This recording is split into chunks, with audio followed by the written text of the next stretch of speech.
Yeah, my people, Sparrow's in town, my people, my people, my people, yeah, ha ha ha, yeah. Who's in the chat there? Ah, you got James Mitchell. Yeah, he works on the psychology of the boxing team. James Mitchell, top fella with Stuart Dempsey.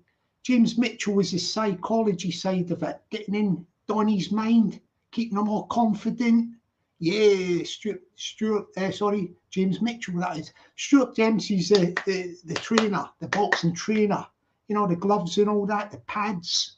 Yeah, good team behind Donny, Bartley, Mackie. Who we got here? We got Android. Yeah, hello, me lovelies. Not the real Android, but we like this Android. Yeah, we like this Android. Who we got here? Roddy Mack. All right, bro. Yeah, Roddy Mack always says that, you know. All right, bro.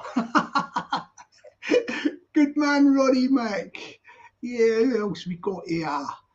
Oh yeah, we got you got Flying Monk. Blimmin' hell, the monk is flying by. And baby, yeah. The monk's on fire at the moment. Blimmin' hell. This could be the lull before the storm tonight. Yeah. Oh, yeah, we got Julie there. Liverpool Julie. Yeah, good on you, Liverpool Julie. Nice to see ya. Yeah, David Reeve from Scousland. Whoa, David Reeve in Scousland. Super Sparrow in the house. You good, my man. Yeah, thank you. I'm great, Dave. Whereabouts is Taz, the tattoo training? Taz tattoo training. It's doing tattoo training, yeah. From Liverpool, I think, because he says la. Yeah, I done a message with Taz tattoo training before, la. Hope you're getting a bit okay, like, you know. He's got the mobility stuff and that. Taz is. Sparrow is big backer of people who need help with mobility and all that. Yeah, Sparrow's for all that. Good luck with you, Taz. You're doing what you're doing well. Tattoo in training. Yeah, you got the creature there. Yeah, white creature. Yeah, good fella. Oh, we got Peggy. Oh, Peggy. Yeah, it's not the same without Peggy, is it? I tried my best, darling, to get what's his face on. You know your fella, Ben Hatchett. I don't think he checks his things a lot, to be honest with you. I don't think he checks his, like his comments and all that stuff. He's not really into that a lot, funny enough. Who's this Cat Weasel? Cat Weasel. Oh, God, look at that picture. That's a funny looking cat, isn't it? Evening, old monk. Bless up, brother, from the Cat Weasel. God, Cat Weasel's there. Oh, we've got blooming. Oh, yeah. This could be Dickie Icky, they say. Dickie Icky. I can't make this guy a moderator. You can't become a moderator. Yeah, no way, Jose. I might do get a couple of moderators in a minute. I'm going to try and do this thing. Just give me a minute to get settled in because I've got to jump onto another link and all. I've got to do a bit of fiddling about. But the Sparrow will do fiddling about with the link to get the moderators spanners. Yeah, here we go. You got your catapult kiddie. Lovely hairstyle, by the way, catapult kiddie. Yeah, long blonde locks. Yeah, long blonde locks has catapult kiddie. Oh, there's Jimmy Cranston. Whoa. Has Jockney Sparrow learnt the art of spanner yet? I'm going to sort it out in a minute. Yeah. I'll tell you what, while we're talking at the moment, just let me do my intro song because I've got 32 here. Blooming hell. Can you hear me calling? Can you hear me calling? Can you hear me calling? Yeah. Can you hear me calling? Can you hear me calling? Can you hear me calling? Yeah. Love, love, love, love, love, love, love, love, love, love, love, love, love. Love, love, love, love, love, love, love, love. Love, love, love, love, love. A cappella, my people.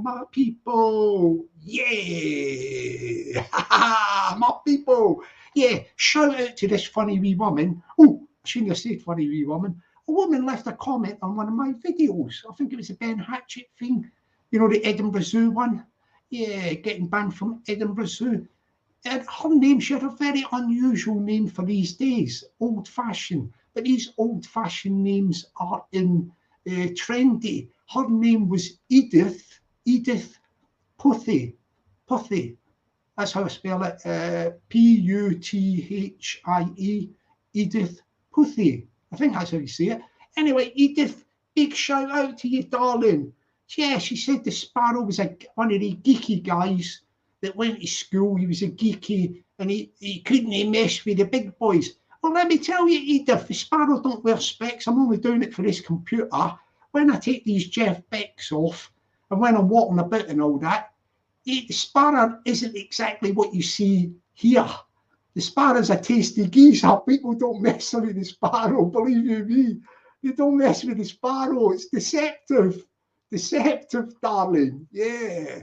Yeah, but thank you for that, Edith. Yeah, pulling up the Sparrow. Oh, Edith. Yeah. Oh, yeah.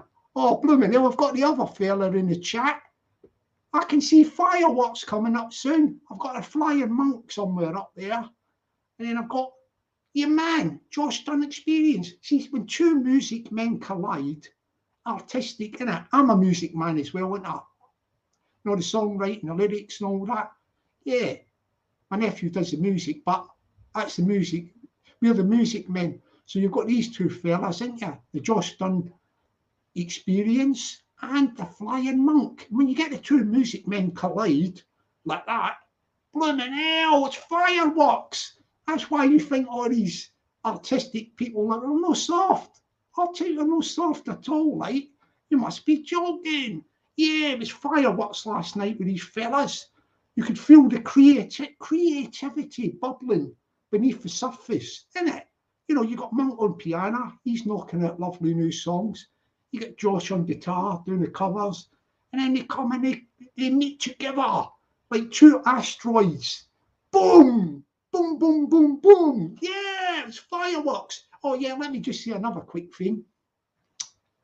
Blooming hell, the wee guy came on my channel last night. Tom, Don't Hate Relate. Tommy, Don't Hate Relate channel. You know the wee fella? I had a chat with him. He's resurfaced. He's came out from the cold. He's came out from the cold.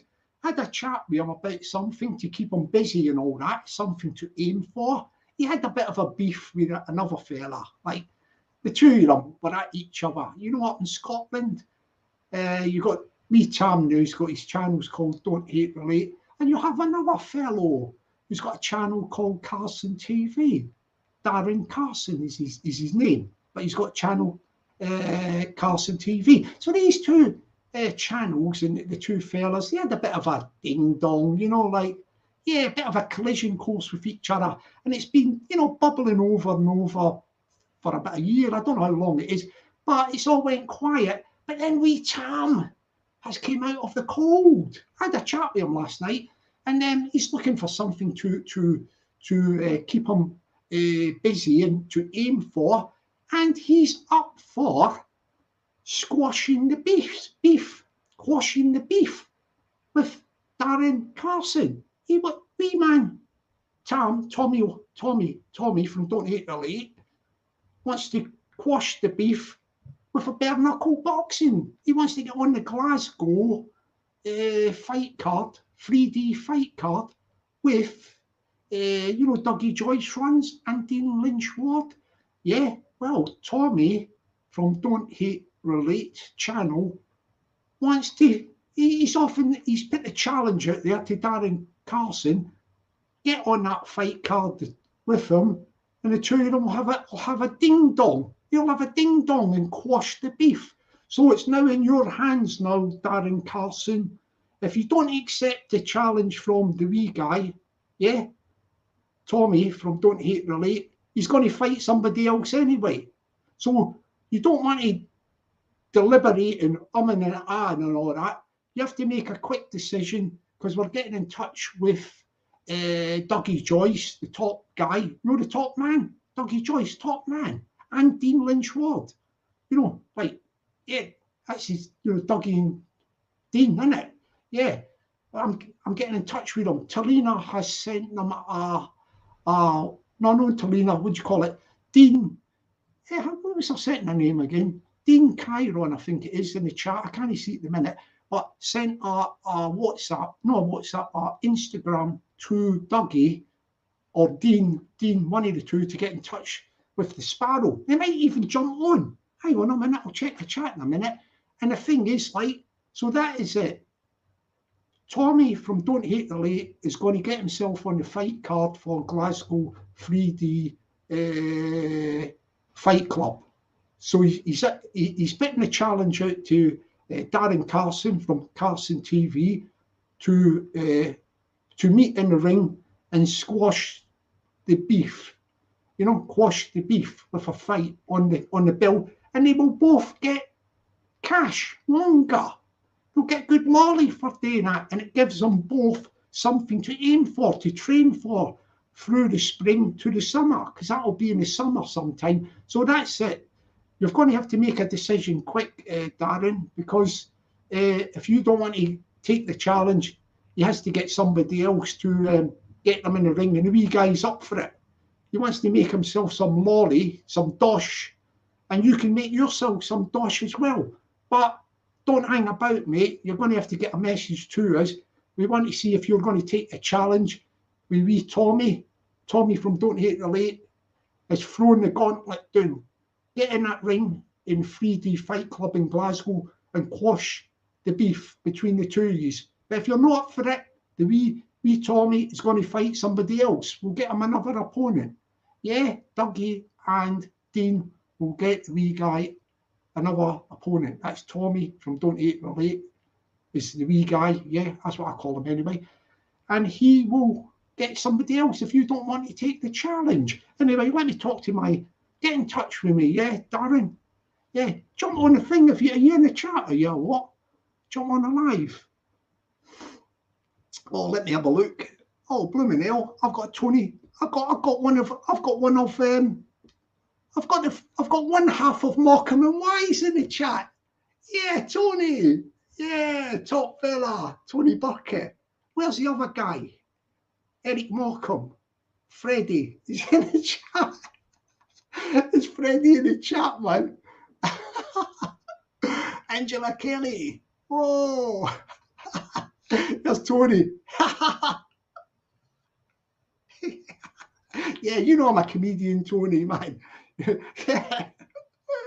Yeah, he knows I'm having a laugh, like, doesn't he? I wouldn't take the mickey out of Tony, man. Yeah, no. Oh, Savaloy says Jimmy Cranston. Yeah. I'm going to, shall I get some of these, what do you call it? Oh, hang on a minute. Here's a flying monk. I knew the flying monk would be a bit, because the other fella's a bit, the Josh Dunn experience. Flying monk. Big love to Tony Burkett and the work he puts in. Yeah, big love to Tony Burkett for that. Oh, hang on a minute. Here's your pal, Monk. He's here. Yeah. All right. Is the Monk and Josh jumping on for another little chat? He's up for it. I'm going to put the thing in the. I'm going to put the what do you call it? The link in the chat. I think they've still got unspent energy, these two. I think they've still got unspent energy. I don't know if they're going to coming on. Yeah, I think Monk's got good partner, but honest, Monk, you've got good partner. I'm putting the link in. Yeah, let's see what happens. Anything could happen with these two fellas, the two music men. Yeah, music men. Let's put the link in, see what happens. This could be fireworks, by the way.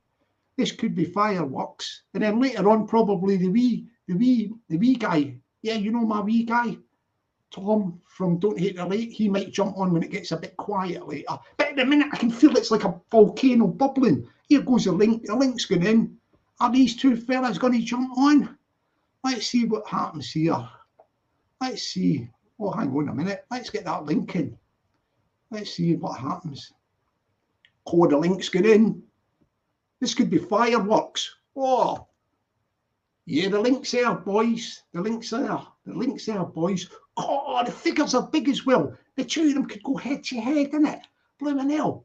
That Josh Dunn, like, he's explosive, he is, Josh Dunn. Yeah, but Monk comes at him. Monk knows how to get at him. Monk is. The link's there. Ah, yeah, my people, yeah. It's all happening, man. Yeah. What have we got here? Oh, we got Scuff Beats here. Stuart Betts, let them have a sing-off. Yep. There's Scuff Beats. Come in eating a sausage, Monk. It will mess with the Reek's head. Oh, blooming hell, man. Yeah, he's having a pop at him there, I think. Let's see. Here we go here. Here's Josh. Not giving me time, but making videos the next day. Come on, Josh. The monk will come on, like. Oh, hang on a minute. I've got this joker called The Bullies. I think he's dodgy, man. I can't see no picture. I think he's going to do something to my channel, man. Nah, I don't think I can let this. I don't see no picture. Show me your face and I'll let you in. Like, just flash it. Nobody will see you beat the Bullies. I think it's Dickie Icky. It's Dickie Icky, man. I can't let him on, man. Honest. Sorry about that, beat the Bullies, but that's too dodgy, ain't you? This, it could be Dickie Icky, man. That could be Dickie Icky, that one. Yeah, I think that's Dickie Icky, man. Yeah, we're all paranoid at the minute. Oh, is this beat the Bullies in the chat, Dickie Icky, or what's going on, man? I don't know. Sparrow don't know what he's doing here with this Dickie. This beat the Bullies through me. Oh, yeah. Oh, there's Craig here. Oh, yeah. I don't know if Craig was there when I done the thing. Yeah, Craig. Oh, yeah. Big shout out from me. Tommy jumped on my live last night near the end. Big shout out to Georgina, Craig, Jama, Donnie. I'm trying to think of some others, like, but you know, the spaghetti hoops, as he says, the spaghetti hoops. Wee guy, Tommy from Don't Hate the Late, has put the challenge out to Darren Carson TV. He wants to get on a fight card for the summer in Glasgow. The wee guy, Tommy, Don't Hate the Late, and he wants to quash the beef in the ring. He's up for it. He's up for it. It's going to give him something to aim for, to train for through the spring to the summer. And he's going to make some lolly, some wonga. And the other fella can make some wonga as well if he picks up the gauntlet and accepts the challenge. So if you're out there, Darren, yeah, get in touch, because Dougie and Dean will be getting in touch with the Sparrow very soon. Because one of the people yesterday has sent them a message. Even Dougie and Dean might even jump on the chat tonight. But yeah, we Tommy, he's there. He's there. Oh, he's back on the scene. Yeah, and that will give him something to keep him occupied with. Yeah, it'll keep something. Yeah, look there. Craig says, massive love to Tam. Be good to give him something to focus on. You're the Eddie Hearn of YouTube fights. Yeah, that'll give him something to focus on. Once they get them fights and you know they're going to be on the card and all that, like once Dougie and Dean just say, yeah, you're going to be on the card before it's even announced, that's an agreement, you know, from the people from the traveller community. Their word is their bond. So if they say to him, like, yeah, you're going to be on the fight card in the summer, like, you'll be on the fight card. Now, Tommy from Don't Hate the Late has put the challenge out to Darren Carson, you know. Guy's got a channel called Carson TV. He's put the challenge out to Darren Carson to meet in Glasgow on a 3D fight card, and they'll quash the beef. They'll both get lolly. They'll get paid for it as well, like. Give them something to focus on and keep them occupied. So he's got to make his decision very quick, this guy, Darren Carson, because when we get in touch with Dougie and Dean, yeah, if you don't want to fight the wee guy, you know, Tommy from Don't Hate the Late, he's going to fight somebody else. Yeah, he's just going to we're going to get him another opponent. So this is your chance.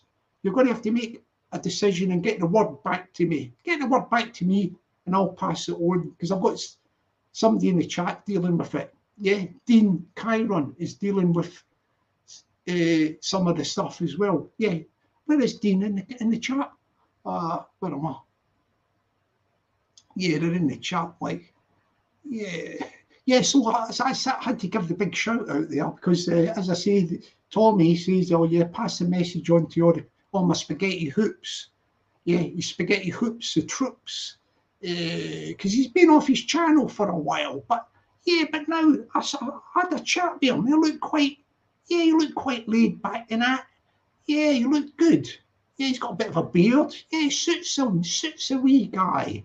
Tommy from Don't Hate Relate. Yeah, he's now known as Tommy from Don't Hate Relate, or Tam as well. Yeah, whatever he wants, like, we will go with that. Right, I'm going to put the thing in. I'm going to put the link in again and see if somebody's coming on, because they're on fire tonight. They're on fire. Blooming hell, who's on fire tonight, man? Yeah, what happened? I've got Flying Monk. Where's the other fella? Is he in the chat, is he? That Josh Dunning? Has he done a runner? Oh, hang on a minute. Let's put it in. The link is there. The link is there for the Sparrow's Nest. The link is there. Yeah, the link is there. Oh, there he is. He's up the top there. Is Josh Dunning. Hang on, they're playing a game tonight with each other. Where is he? Oh, he's up there, look. Flying Monk, you made a video about me, and how does that stop me from getting subs, free exposure? Blimey hell, they're having a sort of battle within the chat. Ooh, yeah. I don't know if they want to come on and have a face to face. Do they want to come on for a face to face? Do they? Yeah. So yeah. Oh yeah. I don't know what's happening here. Blimey hell. Who's this coming on? Oh, who's this fella? Who's Bobby Hons? All right, let's go for him. All right, Bobby. Hey, Bobby. Can you hear me, Jockney? Your volume's very low, mate. Oh, is that any better? Yeah, your volume's very low. Very low. Yeah, can you turn your sound up at your end? Just 1 minute. Yeah, if it's on your computer or your mic or something. Can you hear me now? Yes, it's still very low, Bobby. Oh. Just 1 minute. See what I hang can on. do. No, I can hear you. No, I can hear you now. Can you hear me now? Yeah, it was my volume here. Sorry, mate. I turned my volume down. How we doing, mate? Yeah, good, man. Good. How are you doing? All right? Yeah, I don't know if you know, but you've heard of The Honest Truth YouTube channel. Truth. You might not have heard of us. We haven't been. No, I've not really helped you. We haven't been going that long, since August. Oh, yeah. We do a Friday night live. Oh, okay. Yeah. What's that about? Like? We took all subjects topical, anything topical. But at the moment, we've had a lot of people in discussing Dickie Hickey and all that thing. And I came across you with your a cappella style. Oh, which, yeah. You're becoming a bit of a legend with that. Thanks for that. Thanks yeah. So I just thought I'd say hello. You're welcome, mate. Yeah, it's good. So I've only recently heard about this 3D fight club, and there's a lot of talk on the internet about it. Who's fighting who and when? Give me an overall about it, Jockney. What's it? Yeah, the ones I know that you would probably know, you've got a guy called Pablo from Fighting Trolls. Yeah, I've seen that guy. Yeah. Yeah, well, he's fighting one of the guys who's just an unknown guy, but he's a Scottish fella called Donny Barclay Mackey. Obviously, right. I'm supporting the Scottish guys, because I'm Scottish. But he's so he's fighting trolls. Then you've got another guy, another Scottish fella from Glasgow called Dom Mac. it's like Dom Macaulay, but call him Dom Mac, and he's fighting a guy from somewhere. I think he might come from Manchester, called Leighton Lawson, and then the other one is a guy called Bobby Kay from Dundee, who's fighting a guy who's well known called Ben Hatchett. Yes. You know, so they're the three that I sort of know of, like fights, but I don't know about all the other ones. I heard that this Ben Hatchett had backed out, hadn't he? Oh, I don't know. See, the things change quick. Like it could have happened, but I've no checked up on that, so I don't really know if it's. Is that the same? Is that the same night as Christie fighting? Oh yeah. Sorry, yeah. He's going to be the star billing. He's going to be the main attraction thing, like the big fight. Right. Yeah, so it's all on the same evening. It's all going to be a big night, then, isn't it?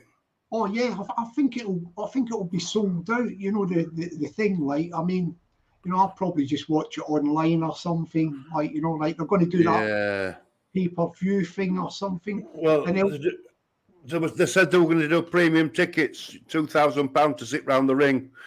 Yeah, free drinks, etc. But I think that's a bit out of our pockets. Is £2,000? But yeah, I think I'll probably do what you do, and that's wait and see it afterwards. Yeah. I'm sure it'll be on somewhere. Where's Tony Burkett tonight? He's a good friend of mine. Yeah, he'll jump on in a minute. He's in the chat somewhere. Come on, Tony. Let me see if I can find him. Tony, what are you doing, Tony? You'll be on in a minute. Tony. What we are, Jockney, is a YouTube channel that covered all the dodgy Dickie stuff, and now we're moving on from it, because obviously that's coming to an end, hopefully. So we're gonna move on to other stuff, and I find you an inspiration, mate, because you're very positive.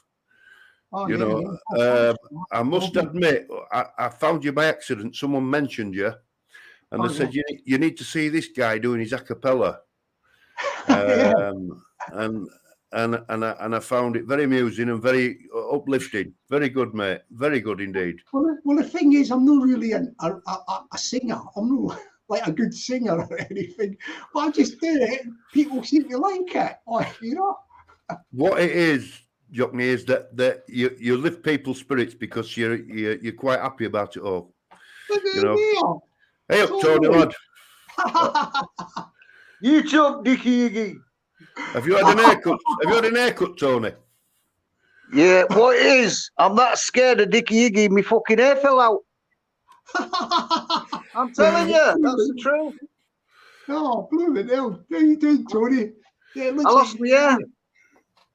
Yeah, good. I go to Cuba Thursday, so if any decent lads off there or friends, because it's bad internet over there, isn't it? Yeah. Oh yeah. So anyone wants my number, get it on Facebook, because is it banned over there, internet or something? No, it's monitored. There's certain things you can't do. I don't know if you've got YouTube there. I tell you something. I know someone who needs monitoring. Yeah. Oh yeah. I don't think they'll have YouTube over there because everything's censored. You know what I mean? I got told there's no porn there. He'd be fucked, wouldn't he? Is that true, or was my mate winding me up? What's that? Porn. They don't do porn over there, do they? And a clue, mate. He might have been winding me up. I know that everything's censored, so they watch everything that's going on, don't they? He'd be fucked then, wouldn't he, Dickie Iggy? It's one of them countries, isn't it, that you're limited to. You got to be careful. I don't know how you'll go on, Tony. They'll be locking you up. Speaking your mind. My mum used to say to me, if you went abroad, you'd get shot.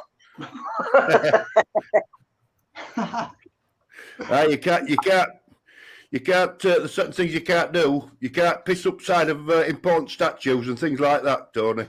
Can't you? You get locked up, mate. Then, isn't it? Where's Beat the Bullies? Get him on. I want to sit about him. Who is he? That's 100% a kiss ass or Clark or Higgy. He tried to come on, but I didn't know whether he was. Let him on, Jock. I could do with a laugh before I go. I thought you'd scared Clark off. I thought he'd disappeared altogether. Oh, he'll be in background. Don't worry about that. He's addicted, isn't he? Addicted to internet.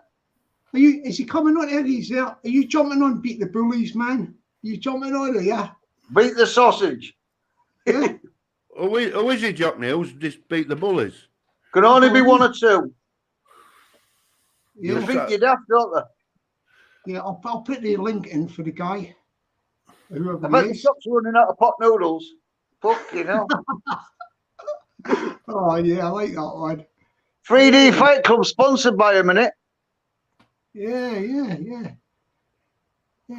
Would this guy Coming on or what? would he show his face when he comes on? I don't know why he don't show his face, because nobody can do It's that. out, that's why. It's like. I thought you'd have been on Bill at 3D Fight Club, Tony. I won't go near people that go near him. Right, that's fair enough. Fair dues. They know now that he was going to grass them up. That makes it even 20 times worse, doesn't it? They know he wanted someone to ring the police on him. Yeah. Now they're trying to get his thing dropped to get him on that fight card. How bad's that? Did you know that? Who is? They're trying to get the injunction order dropped to get him on the fight card. Ooh. Yeah. 100%. Bloody hell. But Thingy's on the fight card, didn't he? He wouldn't like that. You know the guy Danny Christie? I don't think he would like that. Oh, he does. Tony, He beat the bully. Tony says Burkitt couldn't fight sleep. Oh, then Bernard. On a computer. Get your son on here. We'll have a laugh on you. We'll take piss out of you. Yeah, let's beat the bullies. He's trying to wind you up, Tony. Yeah, he's after you. He's after you, Tony. Let me say this for the last time. I've got two beautiful kids I don't see because the mother played God, yeah? So I was a bad one when I was younger, in and out of jail, yeah? But them kids mean everything to me, even though I haven't seen them. I swear on them kids' lives, may they die in horrible death.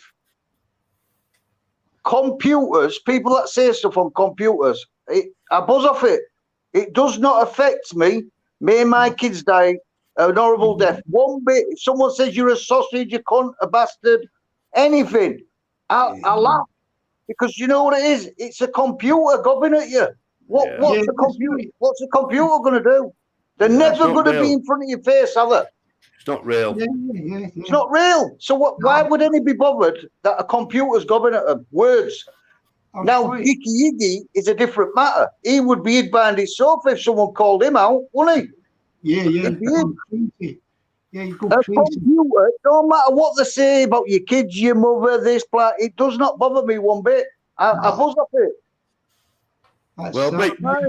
Beat the bullies talking bollocks here in chat, and he needs to come on and defend himself. Yeah, come on. That's right. You can't. I'm not being funny, but you can't call people out like that and run away because it's just not on. It should come on, like. Yeah, come on, shitty ass. Because it'll give his away, but we know it is anyway. IP address comes back as Scotland. Who comes back from Scotland? I wonder who. Yeah. Could be, yeah.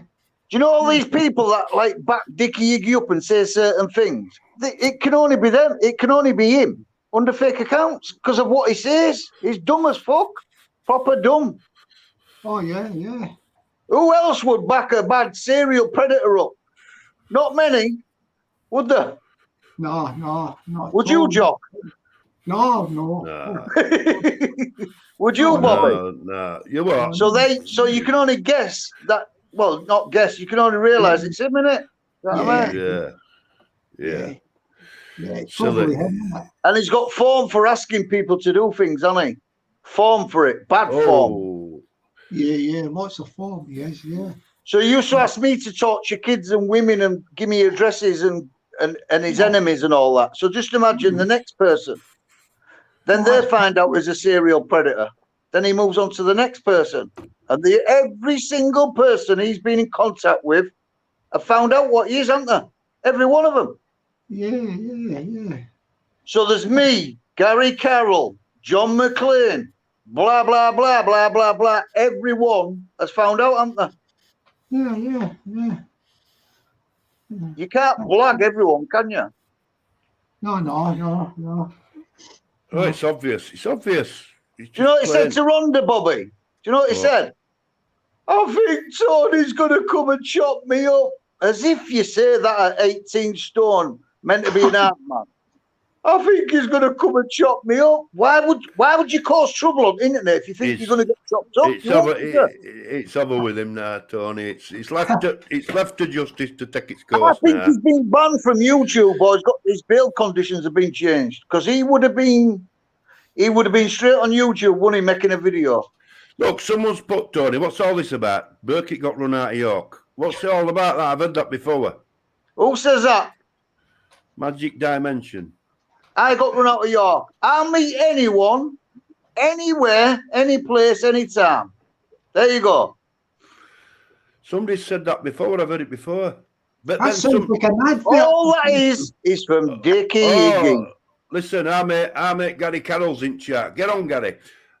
He says, Tony speaking the truth, 1,000,000%. There you go. All, do you know, to me kids and run out of this and run out of that. That's all from Dickie Higgy. That's all it's from. And that's Dickie Higgy's fake account, so whoever says it. Yeah, if I got thingied, what was I doing star jumps outside his house for? If I'm a pussy, what was I doing star jumps outside his house for? He's a coward, man. A talker. He's had his day. He also says I'm in a wheelchair. Can you listen? Look. I'm in a wheelchair. Yeah. YouTube land, Tony lad. Gary, get on, Gary. Gary Carroll. We like him. He's a solid lad, he's Gary. Salt of the earth, isn't he? Same as Gary's this, Gary's that, Gary's this. He's not one of things to say. They just try blacking your name, don't he? But then it comes to an end, and when he walks up winging Durham, he just gets sets about, doesn't he? Yeah. He won't do nothing, that fella, without someone going with him. Not a thing. Well. Yeah, look. Yeah, he's coming on, Gary. You know Gary Sparrow? Yeah, he was on last night. He's a good lad, he's Gary. I tell you what, that guy's been through some stuff. Tough man. Oh, yeah. I watched the video. He's a warrior. He's a warrior, is Gary. I mean, physically and mentally, he has been through. Auntie Tony. Yeah. Did the same with Gary. Badmouth Gary. Every person that he exposes him, he badmouths. Yeah. Anything he can get on you, like Bobby, he would have been doing you. What he can get on you, your kids, your missus, anyone who exposes him, he try to get dirt on him. Yeah. To deflect. You know what I mean? He uses people. He uses everybody. I'm just going to try and put a few moderators on. So I've got if the thing should. Where's the boys at? Where's Iggy at? You can see me still, yeah. Hang on. Pot noodle. Well, that tells you how Magic Dimension is, Tony. They've put. Thought you said I was getting remanded full of shit, Burkitt. Oh, that's Iggy then, isn't it? That's Magic Dimension. That's Iggy then. Right. Does he think he was using his blag account? Well, if it is, he's thick as fucking. He's saying Listen, Bobby, you're not daft, are you? That man would have been straight on YouTube, wouldn't he? Making a big long video. Boasting that he's had his charges dropped. He's been rebailed. Yeah. Well, for a fact. Yeah. We have to be careful what we say, haven't we? Because it's all... No one's messing charges up. I've been a criminal for 20 years. I know what to do, what to say. Oh, yeah. I don't doubt you. No, I don't mean you. I mean when Karma Corner and all these people say, we've been in it 3 years, not 2 months. Do you know what I mean? I know ins and outs at law system. 20 years in jail. I know everything about that cunt. He's been rebailed for his phone and the gun. That can't get no charges dropped at court because that's not us. You're living in his head. Rent free, mate. He's obsessed. He's obsessed with you. I got told overnight by a lady is obsessed with me, Danny, and one more person. And a third person, can't remember who it is. Look at him on the phone to the police, Bobby. Begging him, wasn't he? Begging him. Yeah. Yeah, it's cut and dry. What do you call a person who's a police informer, but one that lies to get you jail? What do you call one of them? Because I've never heard of one. I've never heard the name. Someone who lies to the police to try and get you jail, innit? What's one of them, Jock? Grass. No, it's worse, isn't it? Because you're committing perjury, aren't you? Yeah, perjury informer or something. It's a rat, is that? The rats. And then ringing the bloke up while he's on bail for you. Snake's belly. Snake's belly. Do you know them recordings where he's recording me, Bobby? Mm. Yeah. He wanted confirmation off of me that he wanted a beast so he could put it online. Mm. How weird is that? He wanted my words to say, Dickie Iggy, a beast. Is this magic dimension a troll, Jockney? He's put full of shitberk at you, lied to everyone about me. Huh? What me? What so is your acro then? Or we'll show you it. Do you want us to show you it? Well, Humble got his internet. So when people are commenting, you ain't got a clue who they are. Unless they talk like people, innit? Yeah. It could be. You can work out who Dickie Iggy is under his fake accounts. That's easy. It could be somebody winding you up. It's the internet. If you argue with people that comment or put out, you'll be there for the rest of your life. Yeah. Just laugh at them, buzz off them, laugh at them. You've got to put it down like a book. It's like a book. Put it down and get on with life, and then pick it back up when you want. Just laugh at them, because they'll never ever be in front of your face. They might be behind the sofa with Dickie Iggy hiding, but they'll never come in front of your face, will they? Have you got any mods, Sparrow? Yeah, I think I just done the thing there, but I don't know if I've got the spanners. I gave what do you call it? Snake. AJ's all right. Snake pit on toe wants a spanner. Yeah, I've done the spanner things, but I don't know. Like I made them moderators, but I can't see where the spanner things are. You might need a moderator or two there. That's what I've done. I've just done something, but it doesn't seem to have done. Don't worry, the good people will give them it. Let me try it again. Do you know, if I had a problem with someone, I'd be through the front door. Crazy, that, isn't it? That's how you are, Tony. Do you know these people? They just type a few words on a fucking comment. That is embarrassing. Embarrassing. Yeah. Can I just say something to Peggy? Have you got a spanner? Oh? Peggy, have you got a spanner? Because I've done a few spanners for people. Give Iggy a spanner. I can't see them on this thing here, like, but it's on the YouTube one. You know the YouTube one? Peggy says you should be a spanner. Spanner, yeah. So when you going to Cuba, Tony, lad? Thursday. London, Monday. Yeah. Thursday. How long are you going for, do you know? Travelling with me 2 pals. All right. So nice. Dickie Iggy will miss me, won't he? Aye. He'll be wishing it were him. Oh, I know where he's going. And it ain't somewhere nice like that. He won't be going anywhere. He won't be able to go anywhere other than one place. Oh, okay, they've got the spanners. Right. Who's got a spanner? Don't ban the trolls. It's good for your channel. No, I'm not banning any. Not one word bothers me. Not one word. Jockney, it says Jockney Sparrow, me and Peggy have got spanners. And okay, yeah. Oh, Peggy will say about them. Yeah. That's coming from Jimmy. Yeah, that's good. Yeah. So Jimmy Five Fingers. So you've got it. You've got them, mate. You've got them. Yeah, that's good. That's good. Yeah. I'll show you my dad, Big Dave, walking past naked. You ready? I'm joking. Where's your pot noodles?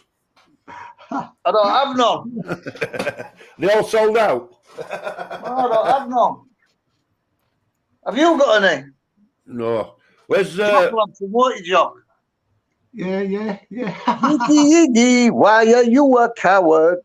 Why are you a pussy? Where's Gary gone? Gary Carroll, we're going to come on. Oh, yeah, where's Gary gone? Gary'll torture him. You said 2 minutes, maybe he's taking dog out for a walk. I'll tell you what, I'd like to chat with Gary, me, and have a proper, serious chat, because that man has seen some stuff in his life. Whoa. What a warrior that man's Be good to get him on your channel, wouldn't it, Jock? Yeah, he could come on for a 1-to-1 thing, wouldn't he? Yeah. So we go live while I'm in Carlisle. Oh, yeah. Can someone tell me how much his gas bill is at the moment? Does anyone want to see it go up? I tell you what, not a good. Yeah, is Cookie in the thing? Like, hang on a minute. Not a good subject, Tony. Not a good subject, mate. But everybody's pissed off with it, aren't they? I know, very. You see, someone put a piece that channel. Oh, show the gas. GS, if you're in the chat, you are one funny man. What, he show his gas bill? No, he did like a take piss video that Dickie Iggy's father's gas bill's gone up. So he showed his fucking gas bill. They're fucking crazy. Did a like a take piss video. Let's offer loads of people out on internet. Hard as fuck. Would you do that, Bobby? Would you do that if you was going to set about someone? No. All right, mate. When I see you, I'm going to do you in. Tony. It's fucking embarrassing. Tony, I'm like you. You just go sort it, don't you? It's done. Yeah. With. You don't prat about waiting weeks or fucking days. You just go sort it. It's done with. I went 500 miles to exchange paperwork with him. Mm-hmm. Where was he? Where was he? Hid in his fucking house. Oh, what? 500 miles. Trashed to death. Yeah. Oh, yeah. Sorry, I'm doing something on the computer. That's why I'm not really talking a lot, because I'm doing these spanner things. For and I went on my own. On my own. Yeah. 500 miles. Trashed to death. Internet talker. Yeah. What? 500 miles? Bobby said one day on Bobby's, didn't he? Exchange paperwork. Yeah. What did I say, Bobby? I'll go do it tomorrow night. You did a message to him there and then. I said, and I went straight to Carlisle to exchange paperwork. He hadn't left his house for 2 weeks. Trashed to death. Jockney, he come on Honest Truth, did Tony, and I give him the platform. I put him up and I said, give a message to Dickie. And he said it straight out, didn't you? Listen, Dickie, and you told him, didn't you? I'll meet you tomorrow. You can bring any tool you want, any person you want. I'll meet you tomorrow with my paperwork and exchange it. I went 500 miles the next day, and he had to change his wirefronts because he won't leave his fucking house. That's what he is, a shit house. Proper shit house. There you go. YouTube warrior. Yeah, blooming hell. Just imagine him walking in prison. He'd fucking ass and fall right out, wouldn't it? Crying, wouldn't he be crying? He'd cry in the dock, him. It wasn't me, George. It was Danny, Christy, and Tony. I promise you, it was them two. He'd proper sing like a canary. There's police informers, then there's him, isn't there? Because I've never seen a grass like it in my life.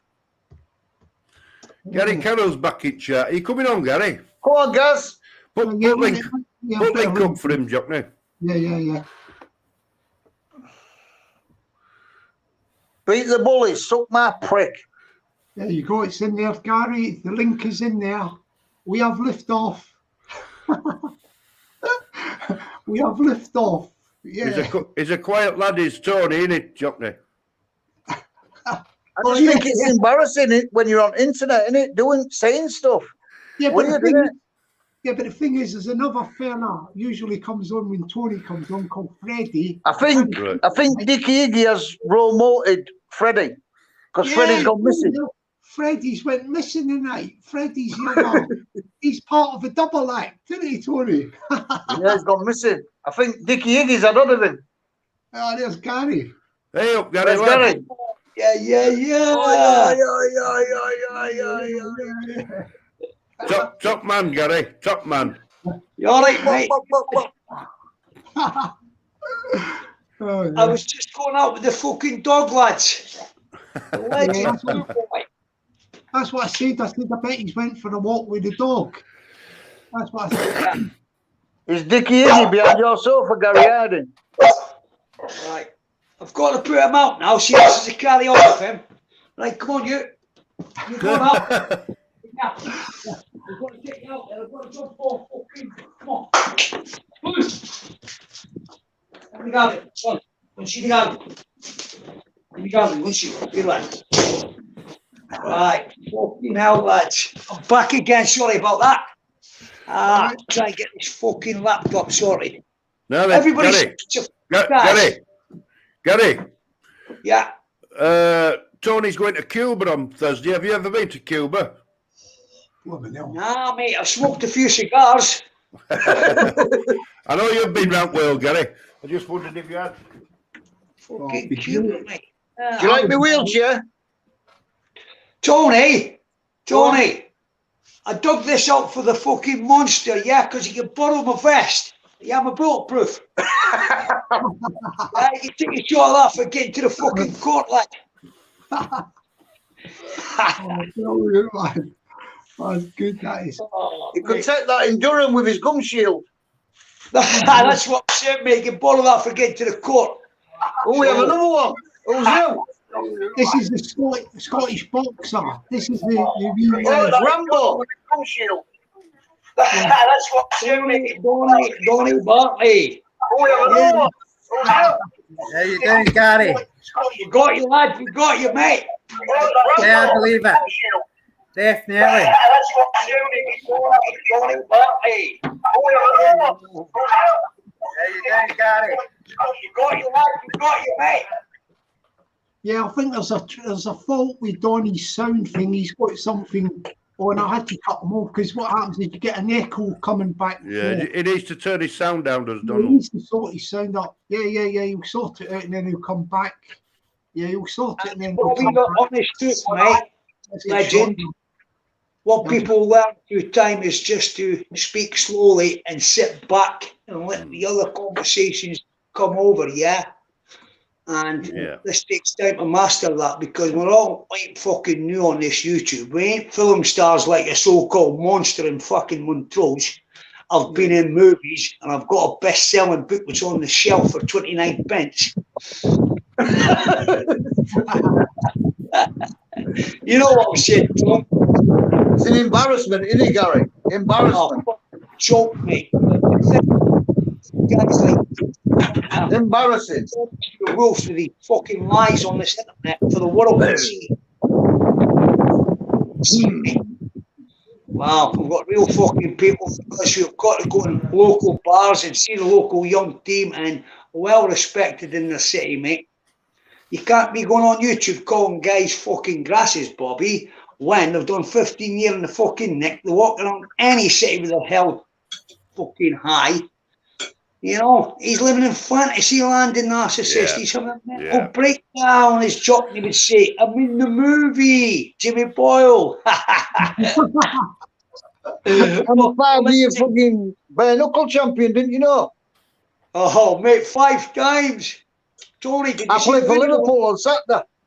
I put his even though I'm in a wheelchair. Trophy. I put it in the bin, mate. It was that size. Did you see that one, Anthony?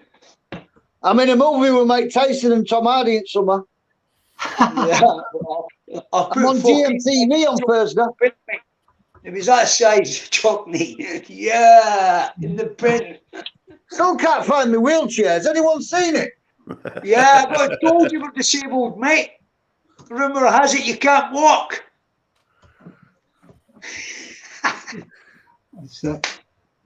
Oh, Anthony gets a bit heated up, doesn't he, Jockney? Oh, yeah, he's excited, didn't he? Yeah, I'll tell you what. Yeah. I'd love like to be myself, I used to be doing backward somersaults, mate, every fucking night.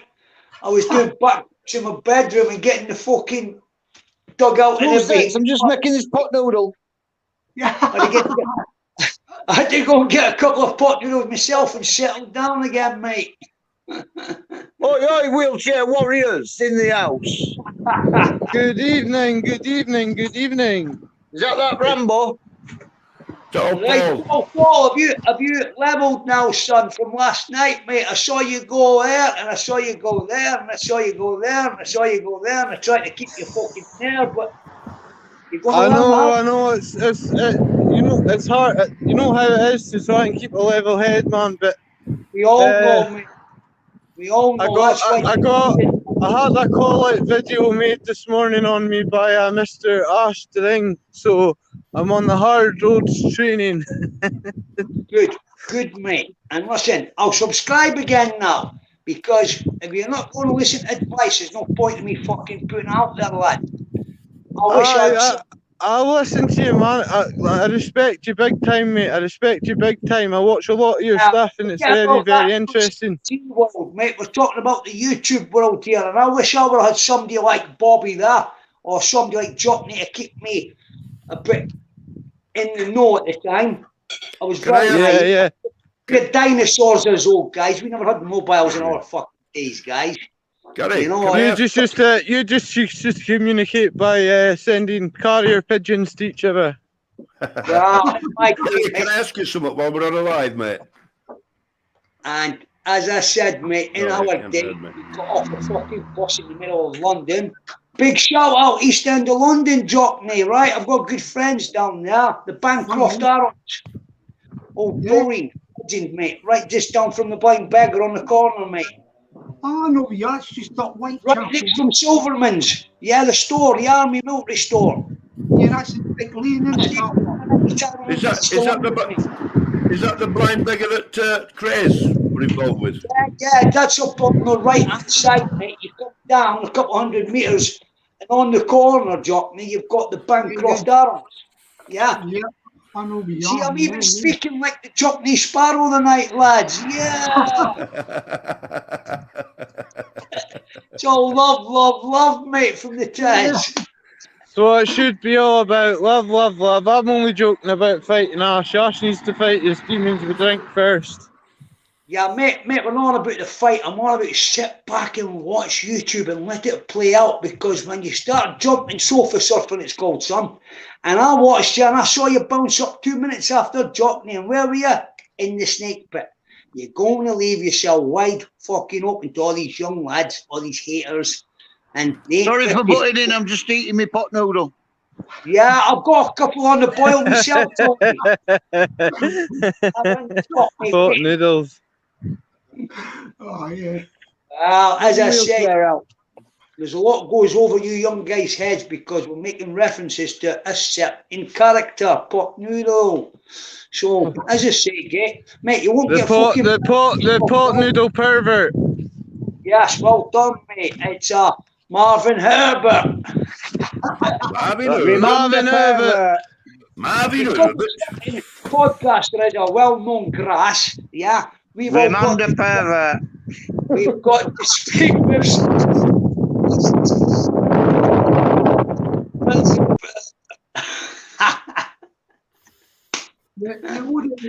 is the facts, lads. Bobby, we've got to now speak in fucking conundrums, because we can't use people's names, and people are watching this and hate for that, and mate, it's fucking crazy, this YouTube, mate.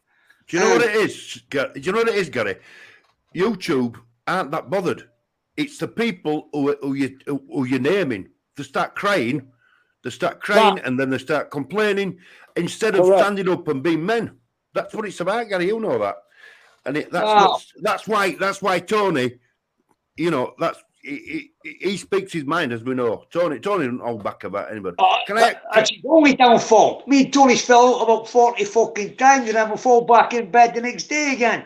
But that's true, mates. That's true, mates. Yeah, because we're two strong men. So we're going to always fucking collide on certain issues, and because from down there and up here, a lot of things get took the wrong way, and 2 minutes later, you get treated how you treat people. Simple as how people treat me, I treat them. Yeah, Tony, you're bang on. Anyone think I'm whatever? My number's 077 293 52483. If anyone thinks I'm whatever, I'll go straight to a law shop with them. And if anyone thinks of John Rambo, I'll come straight to you. But if you're a good person, you get treated good. Simple as. Don't be internet in it. I know you're inside out now. I know you're inside out, but these fucking clowns, you're making me hungry for a pot noodle. Oh. I'll tell you what it is, lads. We're old school. Like I said earlier, Gary, if you've got an issue, you go sort it. Done with. It's done with before anybody even talks about it. And these guys, they don't want to do that, do they? They want to drag it out, go. Bobby, you're spot on, mate. And, it's true, isn't it, Gary? Tony said the same. If there's an issue, go sort it. Nobody needs to know. It's done with, bang, over with. None of this, all this shite. Sadly, this will make you laugh. I put my number out, was it last month or something, on internet? And out of all the hard men, all the raj cunts, all the psychopaths, all the trolls, guess who rung me? An old woman from Scotland. Just to introduce herself and say, I'm Marion. What a lovely lady. So out of all these meant to be hard men, a woman rang me. Probably knows where you're coming from, Tony. Probably knows where you're coming from. Well, let's get it straight. That number is 0753 883 4641. The sign of the beast. Just imagine that out of everyone, an old woman rings you. A lovely lady. Mate, I'll tell you who I'm looking forward to meeting, Mr. fucking Telford. Mrs. Telford, the caller. Yeah, lovely fella. I'm looking forward to meeting him in Essex shortly. His best mate grassed him up. Craig Richards. Well, interesting, that interview. Yeah. Our Mrs. Telford. Because he wants to sit behind keyboards, as I told young Tall Paul last night. There's certain guys will make certain guys answerable, guys. You want to go in there and spread malicious fucking lies about people's sons and families on the internet, then you're going to have to... Dickie going, can you say this? Can you make a fake account? Can you ask this? Can you put that on there? It's just all from him. I get that 1,000,000%, bro, but it's not fucking right. So all these subscribers who are still on his channel, knowing that allegations are alone should be enough to make them pull out. Never mind the grassing and listening to them phone calls and Danny Christie's saga, the poor guy with 5 kids. Big shout out, Danny. Respect, mate. Thanks for that message this morning. It's lovely to wake up to me. Can you see that message, Gary? Oh no, I'm on about a personal message Danny sent to me. And as I'm saying, everybody can't like everybody, and everybody can't like everybody's arse. We're speaking a different thing here altogether, Lord. I put his message with the Lord, whatever. You never hear me Bible pass. It's not a thing I fucking do. But everybody's got their own reasons for certain things. Hickey's sitting behind mental health. Here's a fact, right? Oh, I'm lying in bed and he's stripped naked and he's playing with these balls and he's talking about mental health. Lord. I need to... It's disgusting, right? Now, if I have a fucking mental health issue, it means I go offline. No cunt sees Just imagine pulling your car in your dad's rocking chair. Just imagine that and show it internet. Fucking got it, lads. It means going into your own world, right? Into your own place. Phone up the wall. Don't want to fucking speak. Out the dog, up the hills. You do it your way, yeah? But when I'm thinking of certain issues what make me fucking stressed out, I'm on about scraping my mate's fucking brains off the back of a fucking vehicle after getting shot in the nut. Not lying in bed playing with myself, saying, oh, I've got mental health and I was going to go to the gym today, but I was up to there and I was thinking that people think I'm too big and I'm too small. It's fucking disgusting, guys. It's an embarrassment to men. It's an embarrassment. For the victims, it is. For the victims, yeah, but he's an embarrassment as a man. He's no man. A man, like I've just said to you, Gary, a man will sort something out there and then it's done. We know how the fucking court works, me and Anthony. We know how. Yeah, like I'm not disrespecting anybody in the chat here. I don't mean it that way, but what I mean is, it's facts. We know he's got extended bail, different conditions, blah, blah, blah. Sitting here watching this right fucking now, seething, because the narcissist is a fucking liar and he can't stay off the internet because it's his mental breakdown playing out in front of everybody live as we speak. Like I said, Charlie Zelenoff, a fucking not well lad. Right? Who gets in the ring and slaps Mayweather's fucking dad in the back of the head, mate? Come on. But there you go. The 5 times world champion in his own fucking head of pot noodle is going to learn the hard way when he's standing in that fucking high court. And it all goes Pete Tong.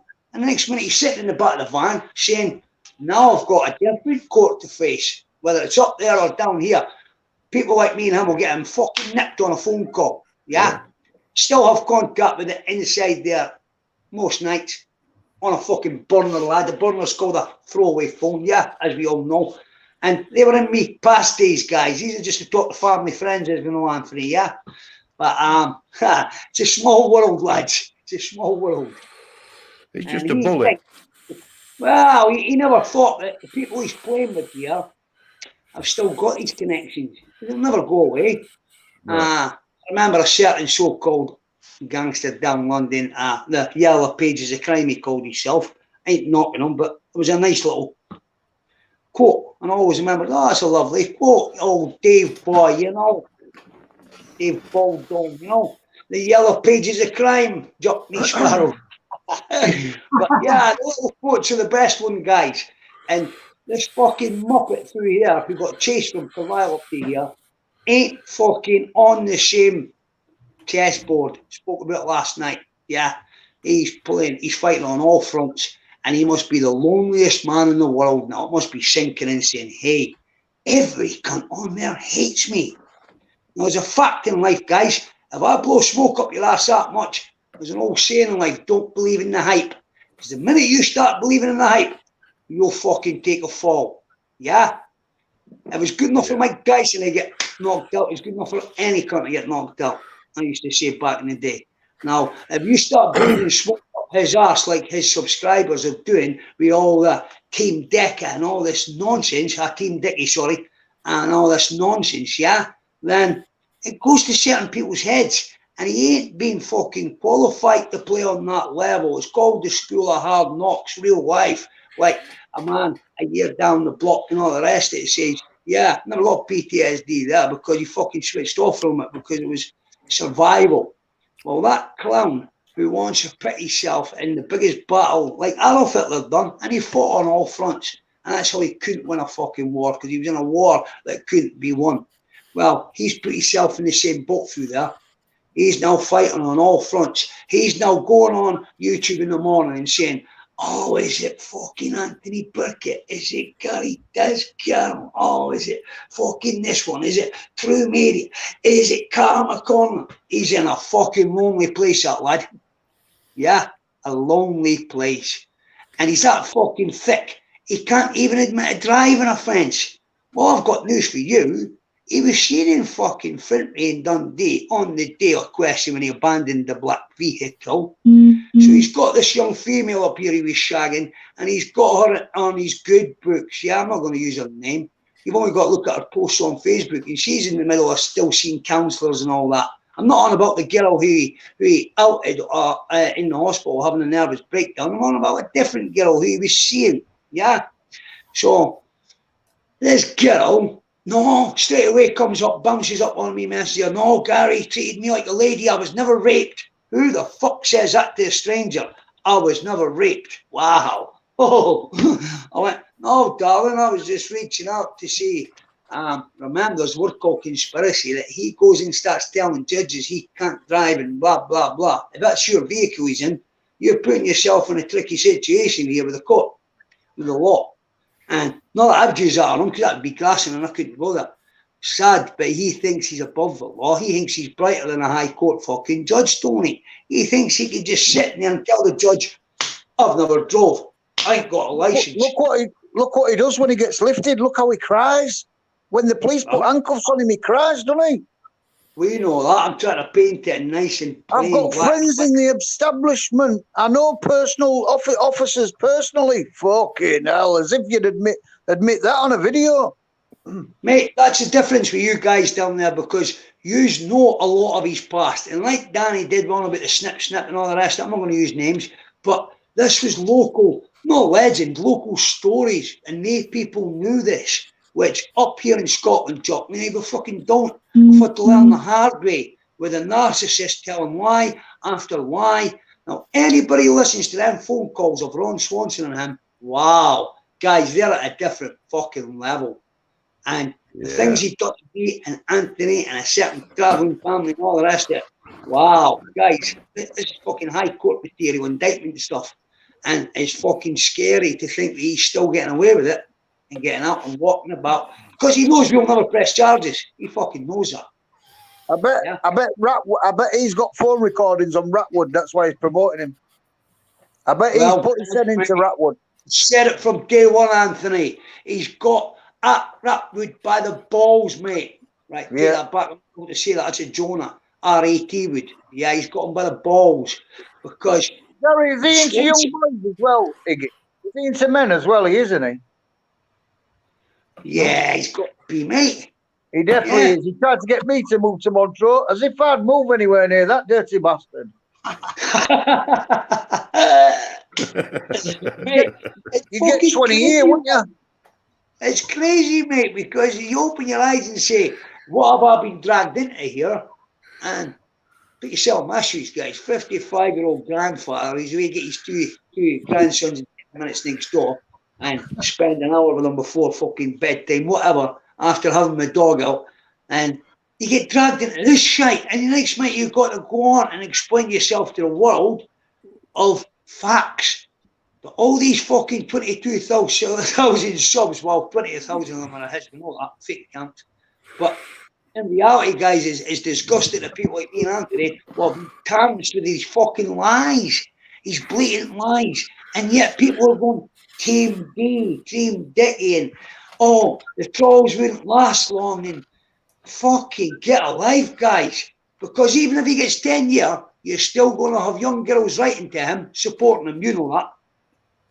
It's a sad world. Right. He's never going to change. He's never going to change. He's a dangerous man. Cliff, mate. That's a fact. They said he's a danger to women and children, vulnerable women and children, and he always will be. End of. Yeah, lovely. You said it perfect, mate. Couldn't say any better, right? It's Respect. True. So that guy cannot be let in society. Police are lying, though, Bobby. No, it's like Humble Dyer and his missus, right? The police are lying. Fucking legends. A detective sergeant from the Child Protection Unit's lying. All right, then. All right. He's lying. Fucking. With them charges, he'd get sued for millions, wouldn't he? I tell you what, mate, it's fucking going to get exciting because, as everything I said, is bullying, innit? Bullying, intimidation. Bullying, yeah, we know that. But not it's all women, innit? Women and kids. Women and kids bullying, intimidation. And then he come across me and fucked up, didn't he? He's had his own way. He's had his own way all his life. He's a bully, and he's got his own way all his life. And now he's crossing serious people, and that's what his downfall is. Now, on that one, guys, on that one. Listen, he has to walk around like that, doesn't he? Mm. Yeah, he has to walk around like this with head down. On training. A lot of older guys are not fucking technical wizards. They're not used to this technology, right, guys? So when I've got mates like made a podcast the same as me, a guy called George Ferrinard, both good friend, good shout out if you ever watches George, and a legend, teaches the kids 7 days a week, basically, and he has for 50 years. One of the first lads to bring kickboxing in north east of Scotland, one of them, and he was a pro boxer, pro martial artist, and I trained with George back in the day, and a good lad. We'd done the doors together and everything. And I says to him, George, are you going to get that muppet to take down your fucking interview? And he never even seen it from this angle. He saw it was, nah, I'm expressing my message to the youth from through their guys and that. And I'm going, wait a minute, we'll bet you're not realising that he's been outed, he's a wrong one. And they still don't want to fucking know, mate, because they don't want pulled in beefs like Gary Carroll's or Anthony Burgess. They don't give a fuck. Now, Anthony will say, well, that makes him as bad as them. And it fucking does. So there you go, I've said it. If any cunts want to be subscribed to him, you're as bad as him. And This that's is how where I weird I Sorry, think it sorry, is. Gary. Sorry, Gary. Can I just say, listen, Jockney, I'm gonna have to go, but Freddie wants link. Freddie wants link. Freddie's here. He hasn't been So promoted. listen, guys, I'll catch you later. I'm gonna jump All off. right, Bobby. Thank you very much, Bobby. You take care and have a good one, lad. Hey, two great guys. Keep fighting the good fight, lads. I'll catch you later. Cheers, lad. Jockney, I know this must get a bit nippy at times because it's all tricky, dicky, and it's not what you're about. And your music and all that, and you're not here to hear me and Anthony's personal fucking beef. We could do this in personal. But it needs the public to be aware, and you're another platform, mate, for even one person watching you tonight, a female, and going, oh, wait a minute, these guys are speaking facts here. They're speaking for a reason. What would Gary Carroll have to achieve by outing him? No. I sat on his personal shit on my phone for a year. 1 fucking year, guys. And Anthony will tell you this. I mean, Anthony never spoke for nearly fucking a year. Because it just wasn't interested. I didn't want to pull into people's shite. I never realised how bad it was until I went back a few pages, got on to where fucking Anthony put it in, and then people before him, and went, whoa, Gary, this is fucking bad. This is naughty. This is naughty. Rapes, allegations, children, all the fucking rest of it. All this inciting people for violence, real people, which did 10 years for even fucking threatening somebody down the phone, basically. These guys have not got bad form. Now, people say, well, if he was guilty, why would he get bail? I'll tell you why he get bail. I had a mate in Dundee who stabbed the guy to death and he got fucking bail on a Monday morning. Bail, don't you, Gary? Previous. No matter what. Yeah. If they've got things to prove by further investigation, you still get bail, don't you? Yes, mate, this is what I'm trying to tell the public. It means fuck all because he's out on bail. Well, if it was that bad, he wouldn't be out. Yes, he would. You get fucking bail for murder, for a capital punishment, guys. I know a guy would have been given bail. So it means fuck all. And it's not in the Can't hands. charge you, doesn't it?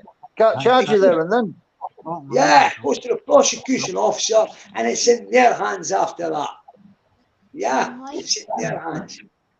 And that's why I thought to say to a victim, don't worry about court or all that, because we will soon raise the fucking money if it's needed, if it's going personal, and if you need a QC at a certain amount of that to prove him wrong. Don't be taking a nicky, tricky, dicky fucking lawyer from the court. And you know how that works, Jockney. You get a 2-bob young guy coming with a pencil and a bit of paper saying, have you got anything to tell the bulbies? No, mate. No, it's called no comment. What's that strongman Jimmy goes to, Gary? Oh, mate, I phoned you. Insomnia or something, innit? The hands of no, the other one. Not that one. The other one. Oh, that fucking Asylum. That's it. Asylum, innit? Yeah, it's quite a posh place, mate, where you go for your massages and all that, mate. Was it? Yeah, well, that's why he's fucking there. For his son bed and he's a little bit of massaging, a little bit icky under the Someone's towel. phone going. Tell you, mate. Who's that in middle? It is what it is on this fucking clown. And I believe this is the year 2022 for his downfall, guys. Big time. Big time. Anyone see me wheelchair? If you go on my channel, Gary Cascaro, you'll see I predicted all this YouTube boxing 8 months ago, even though it was out there before that, you know, with fucking 2 brothers in America and all that, 50 million shout-outs for Iron Mike fucking Tyson. I mean, wow, crazy. YouTube boxing. But it is a big thing now, lad. It's a massive thing. What's happening, boys? Everybody good? Who's that? Freddie? Aye. I thought you'd been promoted. What's happening? No. I thought you'd been promoted by Peter see me. No, Peter see me granddad. My granddad's already well. Only that, it's because there's too many people in the garden.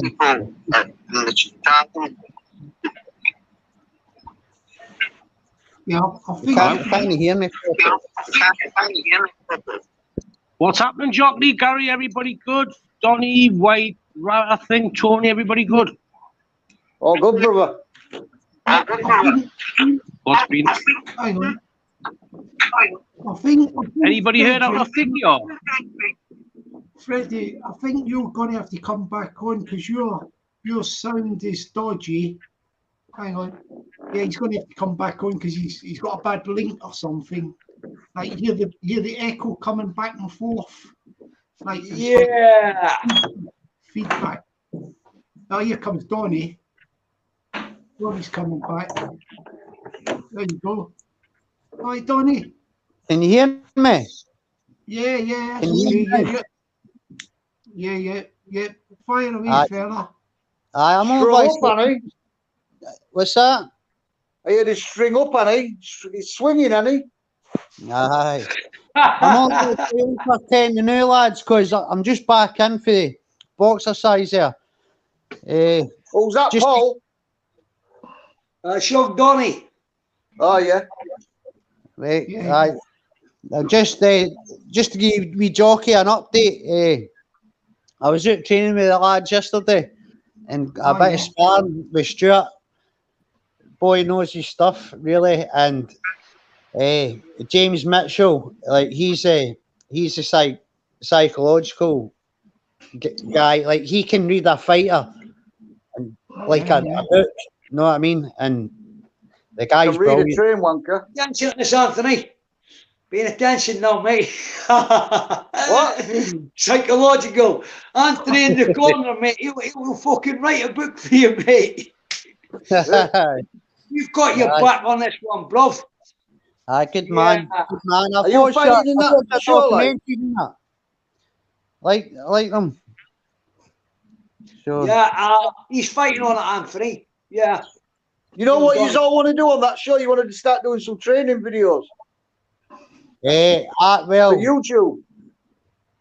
No, I know, but I'm not putting. One showing the tactics. Just keep me a wee bit under wraps, you know. Just a wee bit under wraps. But Is this fight, are these fights going ahead or what? Or is all different? Are these fights going ahead or what? Aye, well, mine's is, as far as I know. But people think good show if it is. I'll give you a bit of advice, son. Yeah. I watched a couple of your videos the other night because I was on your channel, sneaking about as I do. And I better check out Donny the fucking Brasco. Donny Brasco here, mate. Yeah. He was looking for a fight. And I thought, I'll watch a bit of his movement and his tap dancing and that Jockney, you know. And one thing psychological, mate. Keep the missus out the fight game, son. Big shout out to your missus, mate. Yeah. My trainers have told me that and sent me the message, and I showed her, and she's listening because that's she's. I'm giving your missus a big shout out, by the way, if she's watching. Big shout out, darling. She's in the kitchen. There's Gary Carol giving a big shout out though. Donny's got to go in that ring and do his thing, mate. Right, because it's a lonely place when you get in there. So. Anthony will tell you, even a fucking square goal, whether it's in the ring or whether it's out the ring, it's a lonely place once you go to a certain point and it's been organised and you turn up and it's game on. Hey, it's amazing. I can stand up. Yeah, well, what's up? I can stand up. Yeah. See my trainers and like the two of them. Like honestly, God, man, you couldn't meet any nicer guys. They reached out to me. They've came out, and I you know something. Like I've just been talking to them. For jockey got me them, and I feel like I know them. And it was mental when they came and picked me up yesterday. That's good. You're 9 weeks out from the date. Let's get it on. Get your fucking training. Bump. It's like that, mate. It's got to go. Bump to the next level, and peak. And peak on the night of the fight. That's the way a real training camp does it, yeah? Aye, definitely. Anthony will tell you about bodybuilding when they dieted back in the day and that, mate. If you're on a fucking show and you're showing out, mate, that it's got to be done to the T, right down to the diet, right down to the fucking dietary, to the water retention, to the last. My son's a bodybuilder, yeah. My son's fucking like Rambo, mate. You want to see the size of this little cunt? He's ripped the fuck, shredded, but a good lad. And Stuart and James know their stuff too, Gary. Trust me, bro. I know that, mate. I know that. I've seen them. I've studied them. This is what I'm saying to you, mate. Going out with the psychology now of saying, Taz is right. 9 weeks out. I'm representing fucking Braveheart. Now he's on a platform in Scotland. Yeah, he's got a platform now. So is that right? That fucking Sean Atwood and Andrew Goggins fucking main event. I don't even know if he's fucking on the card. I got told the word on the street is Sean Atwood challenged Anthony Burkett to a kung fu fight. What that? In the ring on the night. I can't see Sean Atwood shouting anybody out. I think he tried. That's a joke, son. It's a joke. Why don't we have Dickie Iggy, Diet Chips, Barry Big Balls, and Sean Atwood in a tag team? Oh, fucking legendary tag team. Yeah. Yeah, fucking nice one. What about Jockney? Jockney, what's Dean's cousin called again? Check out my video about it. Anyone selling any chicken and mushroom? I was the first one to do a video. It's a bit of satire, but I was the first one to do a video just without any other clipping or anything. Dougie Joyce's cousin is Dean Lynch Ward. I filmed one on my phone. I'm going to have to get shot again. Someone give a message to Dickie Iggy to come and fill my suitcase up. I can't get up my wheelchair. Yeah. You see how you had the feedback coming from his thing there? Pot noodle, pot noodle. Noodle, from now on, Sparrow, you've got to put a fucking sign here at the sign that Ant said. It's called Relentless. That's what I call it. Anthony Relentless Burger. Look at that message. Look at the message on the screen. Tony can stand up. It's a miracle. It's a miracle, isn't it? Watch. It says on the screen, Tony can stand up. It's a miracle. Oh, there you go, Anthony. Well done, mate. But back to Tom. Listen, you've got to start fighting the psychological war now, Donny, and stop being a nice guy. You've got to start. And by the way, Pablo, big shout out. I know you're watching this, lad, on the fly, on the side. I know you're watching it. Saying, Uncle Taz, meant to have my back, you cunt, and now you're on Donny's side. But listen, it is what it is. It's all good, lads. But now you've got to stop being too nice. You've got to stop. You got to be saying, "Oh, I need to get a bit more. But here, it's a quiet one. You watch it for me. Trust me, I'm going to go in and I'm going to do a fucking demo. We're on about selling tickets here. We're on about a show. We're on about 3D. We're on about the whole lot of it. Right? They can say what they want about Bobby Kyle. The lad's got mental health issues. I've known him since he was a kid, and he was a fucking good football player back in the day when he was a kid. Right? He played with my son, and I've said all this anyway. If the lad's got mental health issues, he's got them, and that's what this is all meant to be about. Not putting up the nice videos when we're all looking good guys and that. Coming on live like we are tonight. Look, we fucking, you know what I mean? Just from the fucking... I'm just done for the gym. I've not even had a bath yet. Don't mention kids on here. You'll be knocking one out, won't he? Real people, mate. But these cunts like the Heggies who want to lie in their beds with a suntan on, naked, talking about mental health. Come on, a fuck, lads. Wow. I'm nearly there. Watches that, they've been traumatized. Yeah. No, I was sub to him, but I did done sub fucking ages ago. But like, I was only like home for 10 minutes just to like, guys, not being ignorant. It's just I need to get the vein ready for school. It was just to let you know. Lad, and good luck with the training. We'll speak soon. Aye, sound mate. Aye, definitely. But Jockey, it was just to give you a wee update anyway. I was through. The lads were through. Had a wee bit of sparring, and like James was getting me mentally prepared because saying I'm too nice, but he's don't worry, they'll bring the animal into me. Don't worry about that. I used to be an animal when I was a wee boy, growing up, so But I want to hear, lad. that's it. James will bring it out in me. Please fucking believe. Sorry for swearing.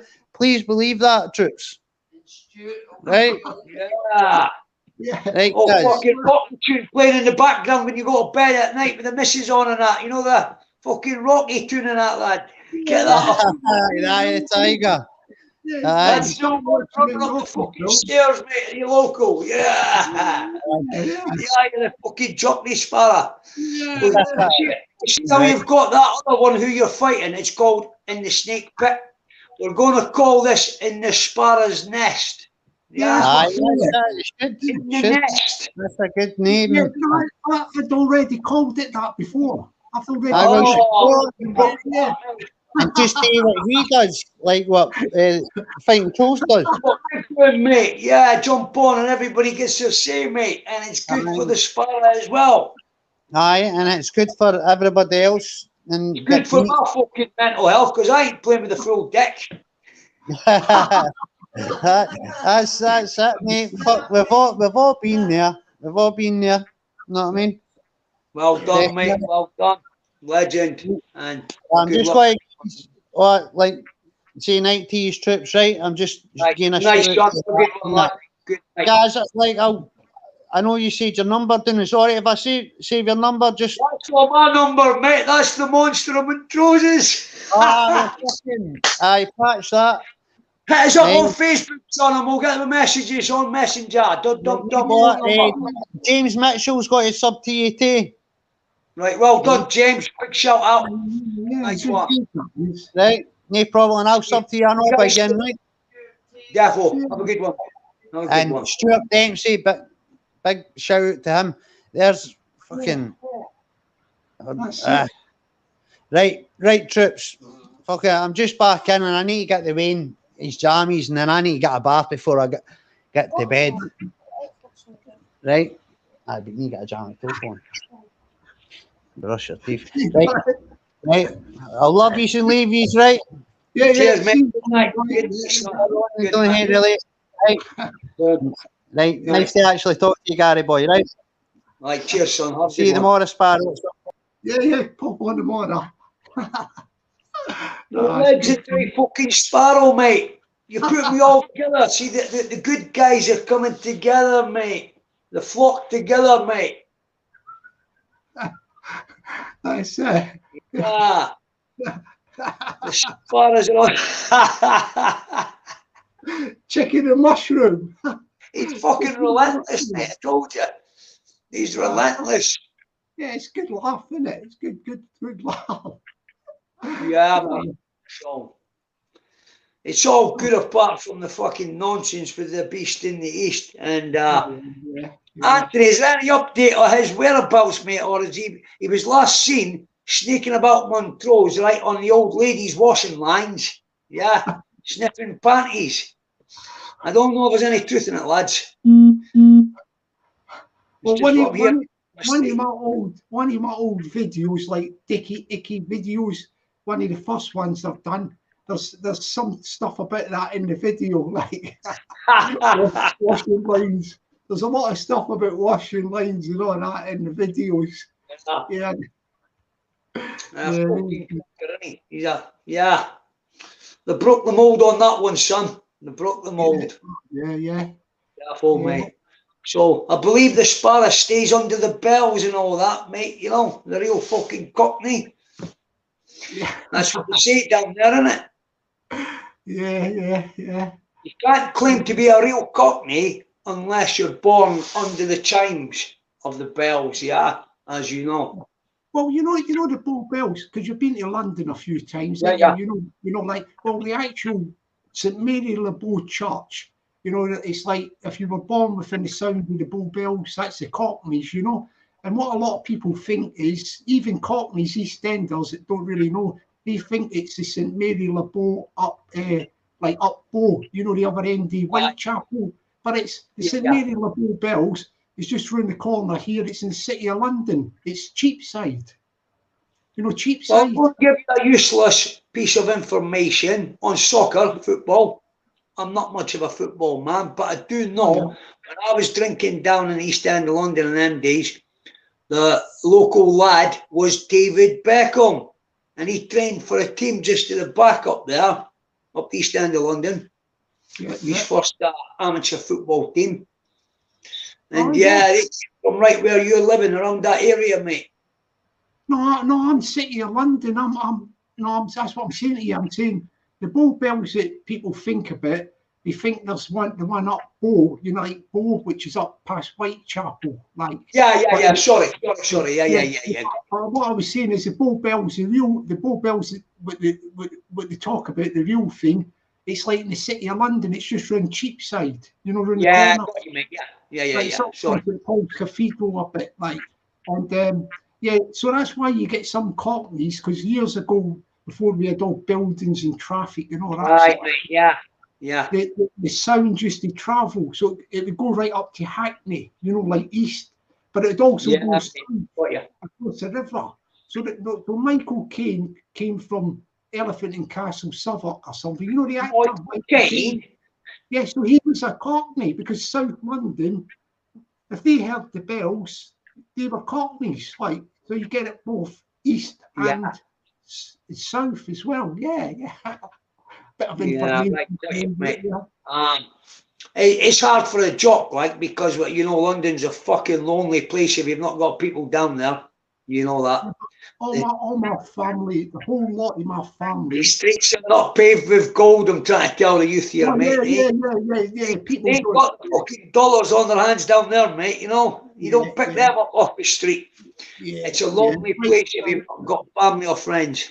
Now, what happened when I left school, mate, 16, I'm 55 now, a lot of my mates in that era went down to London to work. And still fucking all these years later, mate, 30 years later, whatever, a lot of these lads are still fucking down there, mate. And family and all the rest of it, and I talk to them quite regularly. And I'm on about fucking a lot of lads from Dundee went down there to work, mate, right? I'm on about like 10 or 12, 15 mates from school went down there, a lot.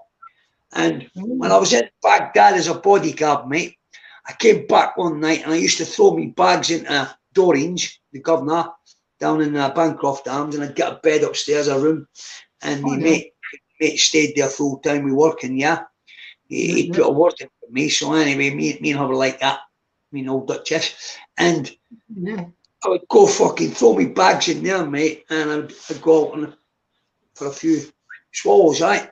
And one night, me mate had reached out and he'd went, "Oh, Pete and Stook and this one and that one, and Gary Carroll's down from Dundee." And fucking Dory, this is in the early days, went before she knew me. She came down, mate. She went, "Who the fuck's that lad at the end of the bar, Paul?" Big shout out, Paul, and I send over you down there watching this. And he's like that. "Oh, that's me mate Gary, we brought from fucking that size at school." And it was him what got me the room in there that night. And she's like, "Fucking hell, it's like the Scottish Mafia in here. There's about 10 of them turned up. They were turning up on fucking mountain bikes and everything, mate." So we're at the end of the bar on a Sunday night, the old fucking karaoke, as you do down there. Oh, that's great. In them days. And Doreen's like, she's baffled. She's like, "Who the fuck's all these guys?" And she couldn't get her head around. There was about fucking 10 jocks at the end of the bar that all come over and meet the Tasmanian devil, mate, down there, It was a fucking great night. But a little story of the East End there, mate. Oh, that's nice, isn't it? They say that whatever. This is a joke, this one. This is a cracker, the lad I'm on about. Well, maybe I shouldn't tell the story now that I've mentioned his name. Paul, Indo in the house. And he says to me, "Guys, I'm banging one of the barmaids." I went, "Oh, yeah, a nice one, mate." And he went, "Just give us a video to watch, mate. No, one of the old VHS tapes. And it's in the room if you want to have a look. It's something about her dad. You're into the boxing and all that, mate." I went, Yeah. So fucking goes upstairs and I bangs it in, mate. It's only fucking Lenny, Lenny, the governor, McLean. I goes downstairs and I says to my mate Paul, "Come here, son." if I was you, I wouldn't be fucking standing in that bar giving it that to the barmaid. He went, I've been seeing her for weeks, mate. What about? I went, do you know who her fucking father is, lad? And he's like, no. Well, what about? I went, you better go upstairs and watch our fucking video. Because I'd heard about him back in the day, and this was like fucking 35 years ago, right? You know? And he was still alive. And I says to him, mate, you want to fucking do yourself a favour, mate. And just break that one off nicely, you know. You know, one of them ones, mate, when you go and meet the flowers and you say, oh, arrivederci, au revoir. And then you fucking run up the high street. But yeah, there's another story from the Tasmanian Devil, mate. Yeah. Yeah, they say that if anywhere you go in the world, you know, if you went up, you know, like years and years ago before all modern travel, but if you went up the Amazon, you know, like right into the rainforest where all the little people live, you know, like even extinct tribes, and people will go there, and then they'll turn around I don't know if there's any corners in the jungle, but they'll turn around somewhere and they'll bump into a Scotsman. They're everywhere. Fucking crazy. I told you stories about fucking some of the places I've been and some of the people, and it's been mental. When I look back in life now, and I'll give you a fucking quick example. I'm in a boozer in Dundee just before COVID hit. I'm still having a pint with the lads, and a guy comes in, and I hadn't seen him for about fucking 20 years, mate, this guy. I knew who he was, and I knew I'd missed him on certain trips overseas when we were doing gigs, working as fucking bodyguards and mercenaries and all this nonsense, And he says to me, you cunt, he went, I'm lying at Baghdad fucking airport. I'm lying there waiting on my flight, and I looks down. He says, and this thing's carved into the fucking bench with a bayonet. He went, it's got Gary Taz Carroll for Dundee, you bastard. I went, yeah, that was Taz on tour. Oh, it's good, that one. He says, I'm fucking lying there in 120 degrees heat, burning up, and I look down and see Gary Taz Carroll. Oh, brilliant, mate. Yeah, you got to get some love back at the channel. It gets too serious and too heavy when we talk about the monster. And it's easily done. It's easily done, mate. I'm going to make a little video. I've not made one for 2022 yet. And I'm not going to put one up this year. And I'm just going to basically say that I'm taking anything down to do with him down. But I'll leave this one up and I'll explain the reason why I got dragged into this story. And it's an ongoing investigation with this alleged rape. And when the lady reached out for me, I've been dragged in it. And sadly, when you go on these programs and he's bouncing up every day, you just fucking automatically leave a post. You can't help yourself. You get attracted. Everybody, YouTube, mate. If I do it, everyone else does it. Yeah, so there's a fact. And it's easily done. And the next morning you wake up and you went, why did I do that? Why did I show my hand? Why did I? Too fucking late. It's out there now. Yeah, you can go back and take them down and all the rest of it, mate. But this is what I'm saying, how you could get sidetracked into something. Like I was trying to tell them with the fight game. You don't want your mind on other things when you've got a serious thing to go on, especially bare knuckle. It's fucking ding dong, mate. You ain't got gloves on. So you've got to be able to switch. If I was going abroad, mate, for 3 months, and if I was working in a gig like as a mercenary, 3 months, 6 months, whatever, abroad, in a war zone, would I be on fucking mobile to my wife every night? No, I wouldn't. I've been married 33 fucking years, lad. There you go.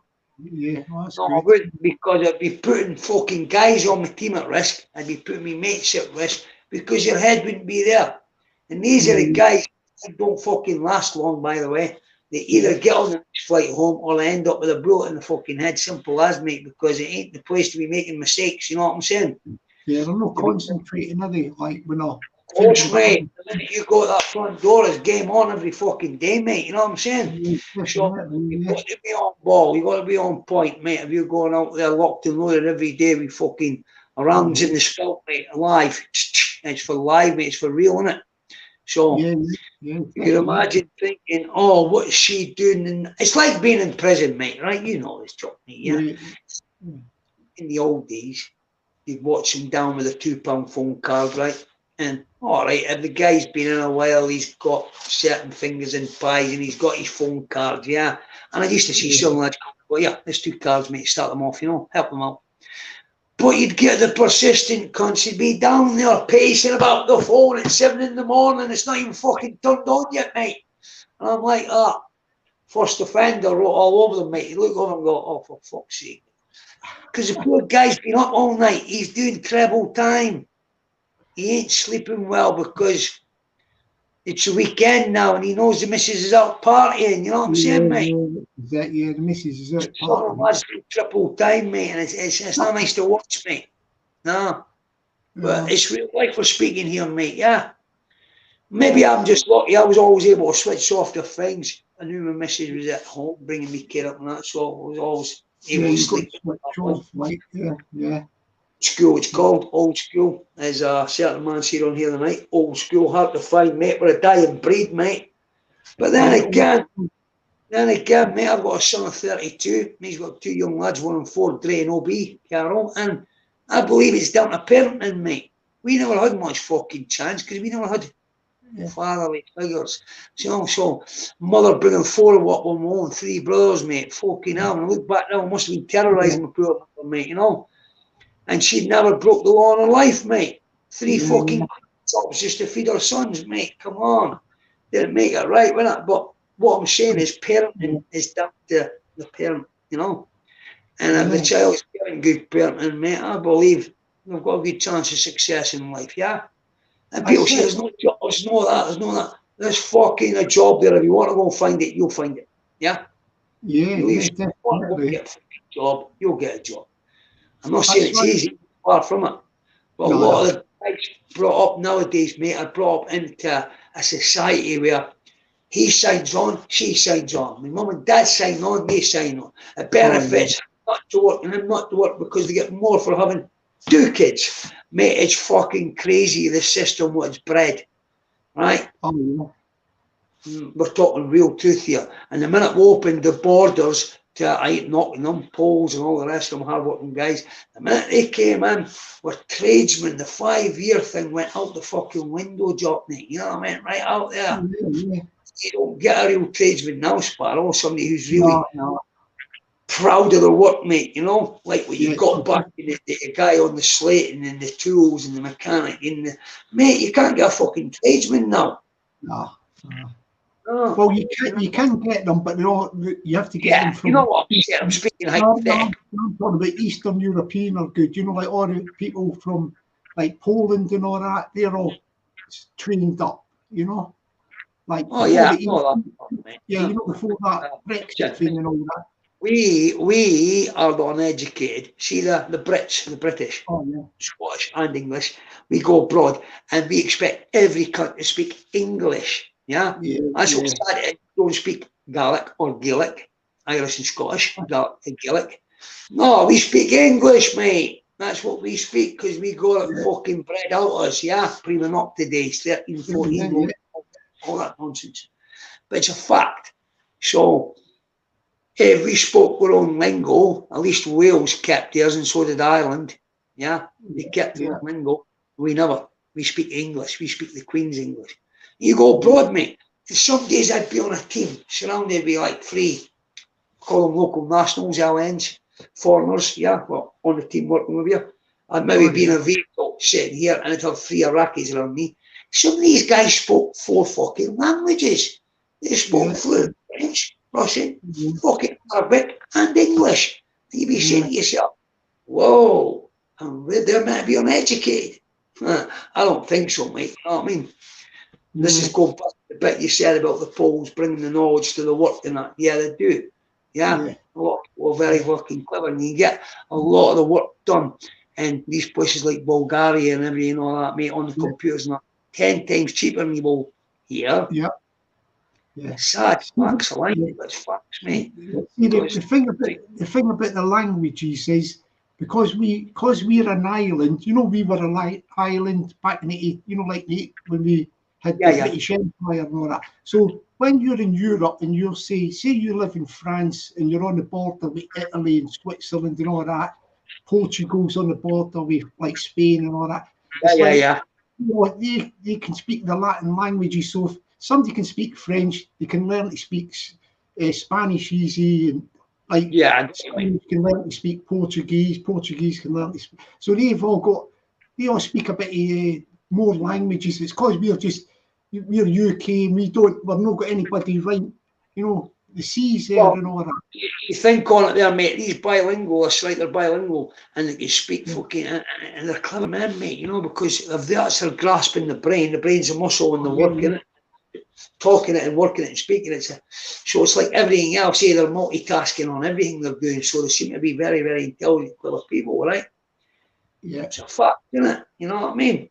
Because if you train the brain and it's fucking every 2 minutes and multiplying, you know, force multiplying, multitasking, call what you fucking want, mate, but a lot brighter. Never judge a book by its cover. I'm coming on to that one. That's what that comes down to. Never judge a book by its cover.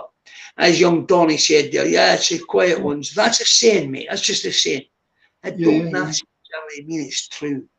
It's a saying we've been left on, you know, because there's guys who talk the talk and walk the walk, you know. You want to go look at your Conor McGregor's in that game. Got to look at your fucking Floyd Mayweather's in that game. People who talk to Ali. There we go. Sonny Liston, legendary back in the day. He was feared. Sonny Liston, Big Bear. He was feared. He hurt that many men. And what did young Ali do? Talk the talk, but he fucking walked the walk, mate, when he went in there with him and retired him. Took the title. So there's a lot more to it than what we say, yeah. Oh yeah, definitely. And there's Relentless. Yeah, look. Relentless. Tony was there. Yeah. Text me when he's in the morgue. Tony text me. Stop, mate. I'll tell you what, he's lucky. He's gone to Cuba for a holidays. Nice, Cuba. You know Cuba? I believe it's nice and cheap. Well, it used to be. And I believe it's a lovely place, you know. I mean, I've seen documentaries about it. I've never been there, but like from what I've seen on telly, speaking of Cuba, because I remember my mate went there once and he came back to the booze, and it was one of the best holidays he'd had in his life. He's like, guys, it was fucking shit hot. And instead of mentioning Cuba, people just mention cigars straight away, do they? You know what I mean? The old fucking cigars. But it's meant to be a lovely country and a lot of good people over there. The rest of it, mate, you know. Not a place I've been right enough. You know, it's fantastic. But the thing around the world and some, mate, you know. Yeah. I've been in a few dodgy places, as they call it.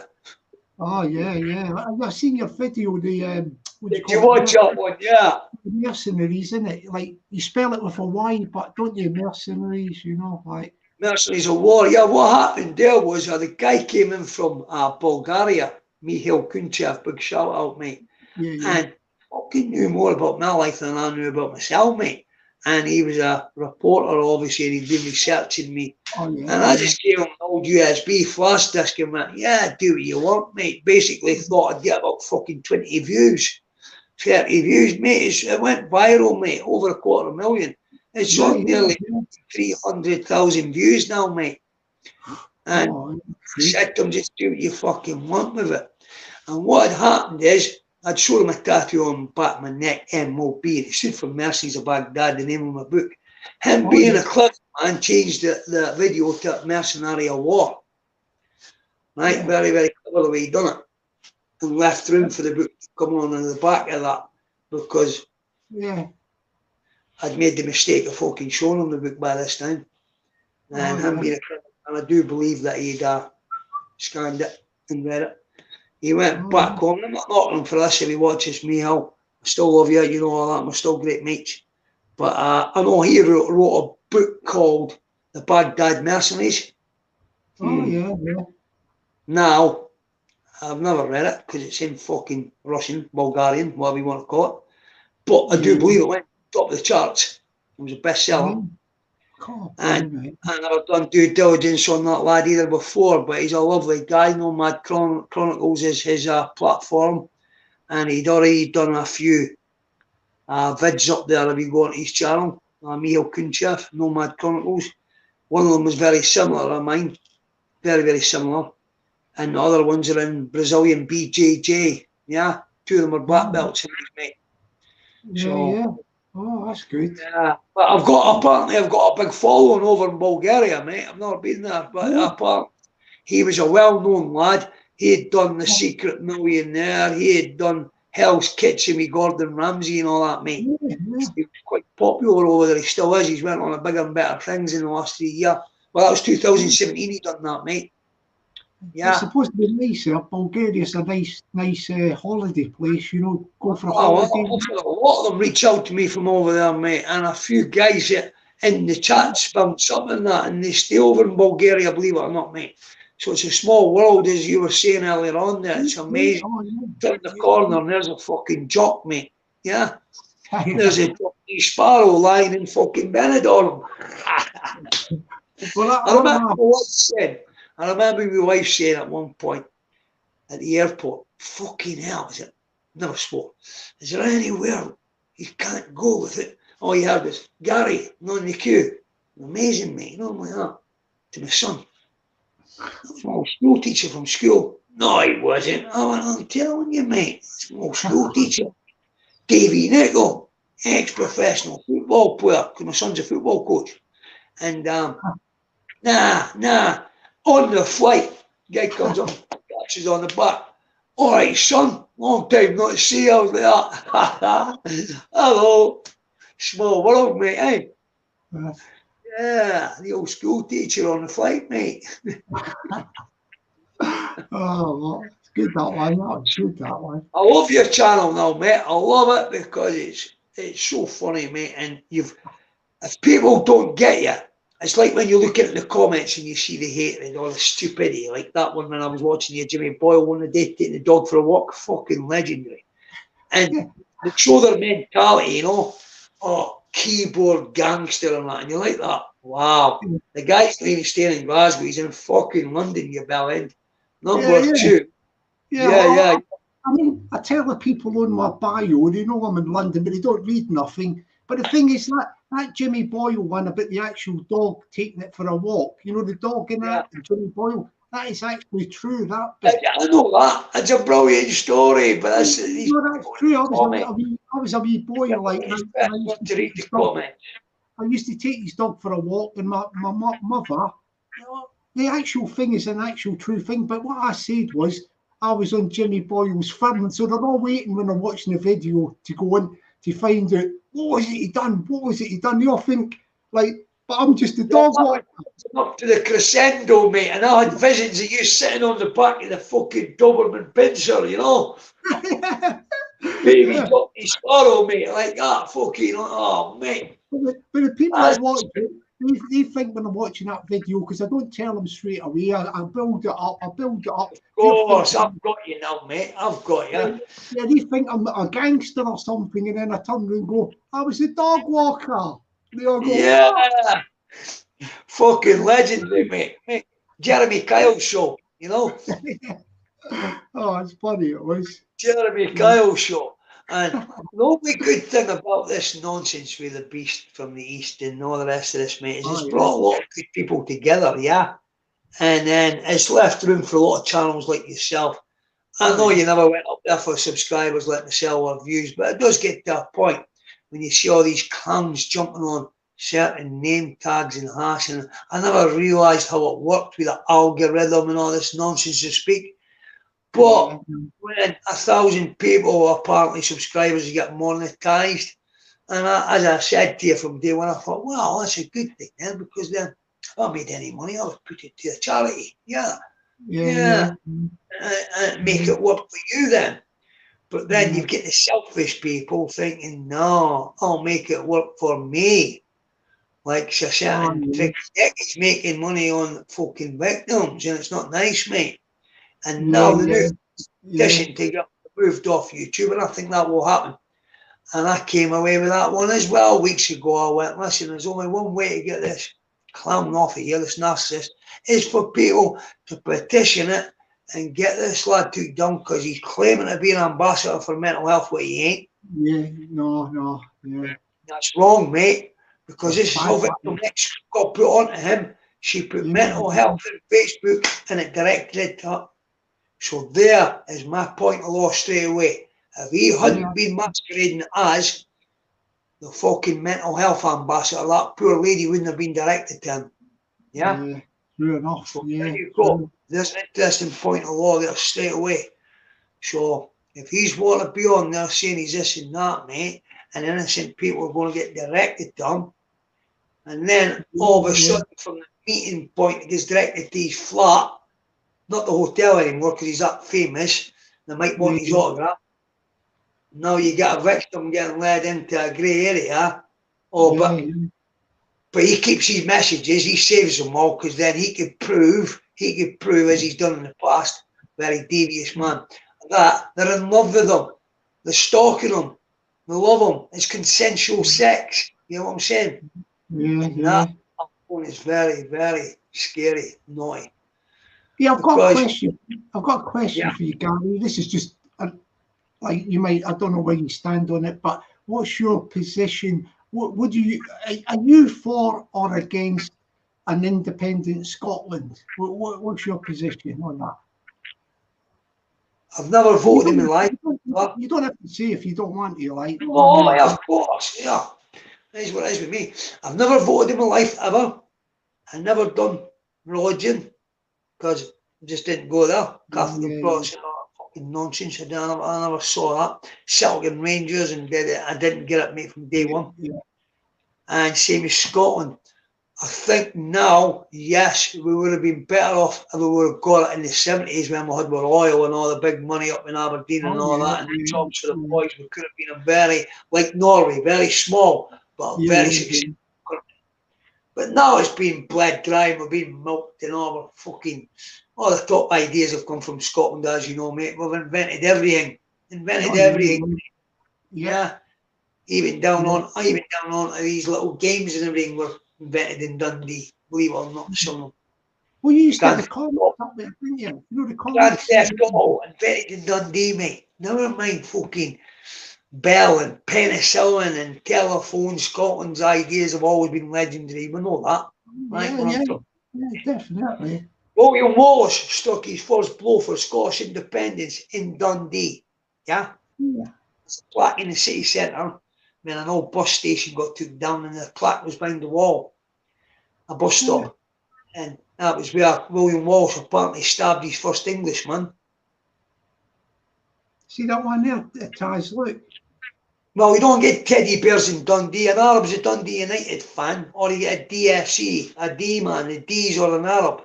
So I'm a D-man, I'm a Dundee man, D-man. But there's Dundee United. And we've got a strange thing in Dundee. We've got the two closest football clubs in the world, apart, I think. Dundee and Dundee United, like a stone throw away from each ground. Yeah.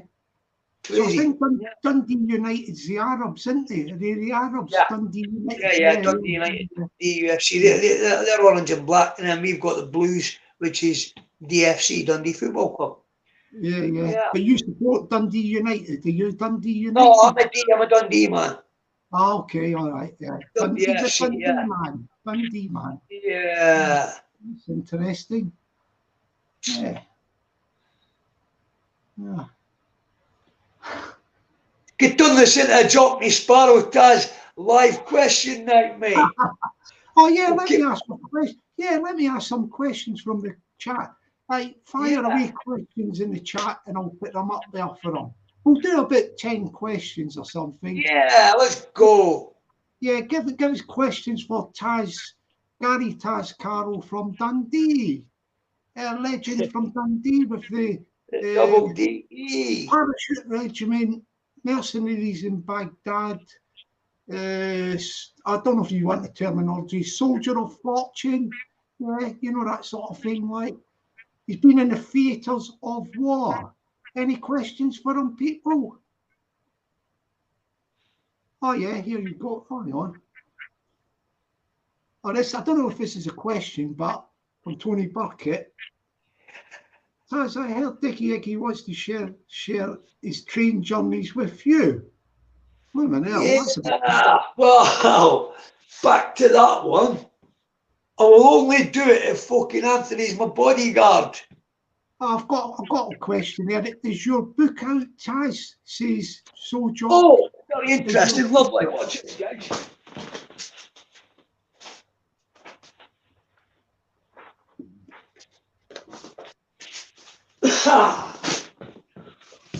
Right, lads. This fucking book was wrote. This book was wrote 10 years ago in prison, yeah? Mercenaries of Baghdad. Oh, yeah. MOP. Right? So, you can imagine the Tasmanian devil like scribbling away and all these writings like that. And a very good friend of mine got his secretaries to basically break it down and type it and come and go. And there was so many illegalities that it's maybe just as well I never released it when I wanted it released, or I'd be doing 10 fucking years by now, yeah? And this book will be out this year, guys, The Mercenaries of Baghdad, the MOB. And that comes from a group of us in Baghdad after the invasion in 2003. We went in as, they called it private military companies, PMCs.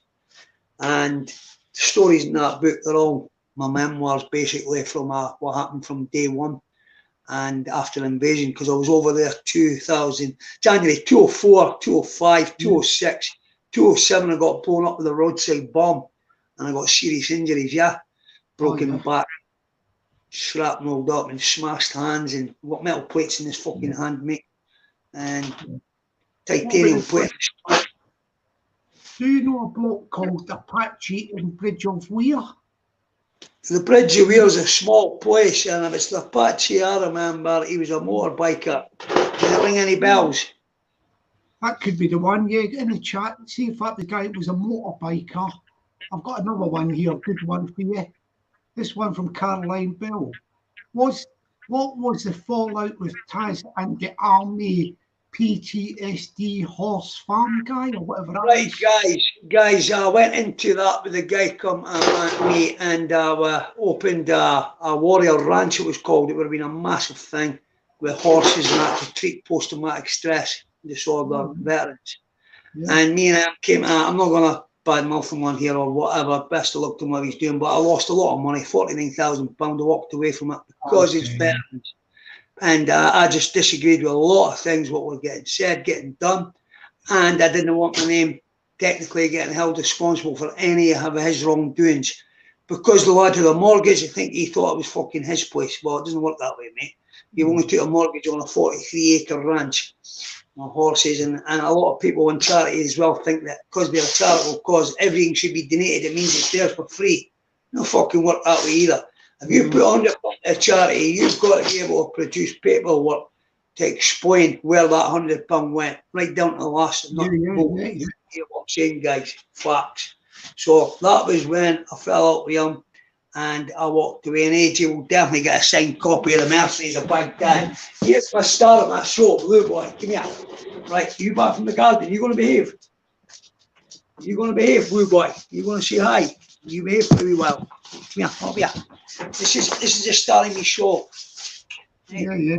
Oh, yeah. Very good. Yeah, he's a legend. He's a legend up here. Yeah. Good. You're going to get put out again. You're going to behave. Go up here. Come here. Come on. Come here. Yeah. There's a blue boy. There's blue boy on the that's good. I've got blue boy on the legend, mate. This is because I've had him locked out for half an hour. Hey! Now behave. Behave. Blue boy's good, man. I've got to put him back out again now. See what happens. He gets carried away. Come here. Oh, yeah. No, stop it. Come here. Come here. Come here. Come on. Let's stop. Come on. Come on. Hey. Don't be doing that. Get out there. Too much. Come on. Come on. You going to behave? Right, come on. Up there. Come on. Come on. Let's see. Come on. Blue. Let's see your next one. 10 minutes. Right, that's it. Fast for the night. Stop it. 10 minutes. Right, 10 minutes, guys. And Yeah, that's the legendary Blue Boy, mate. He's a pain in the ass.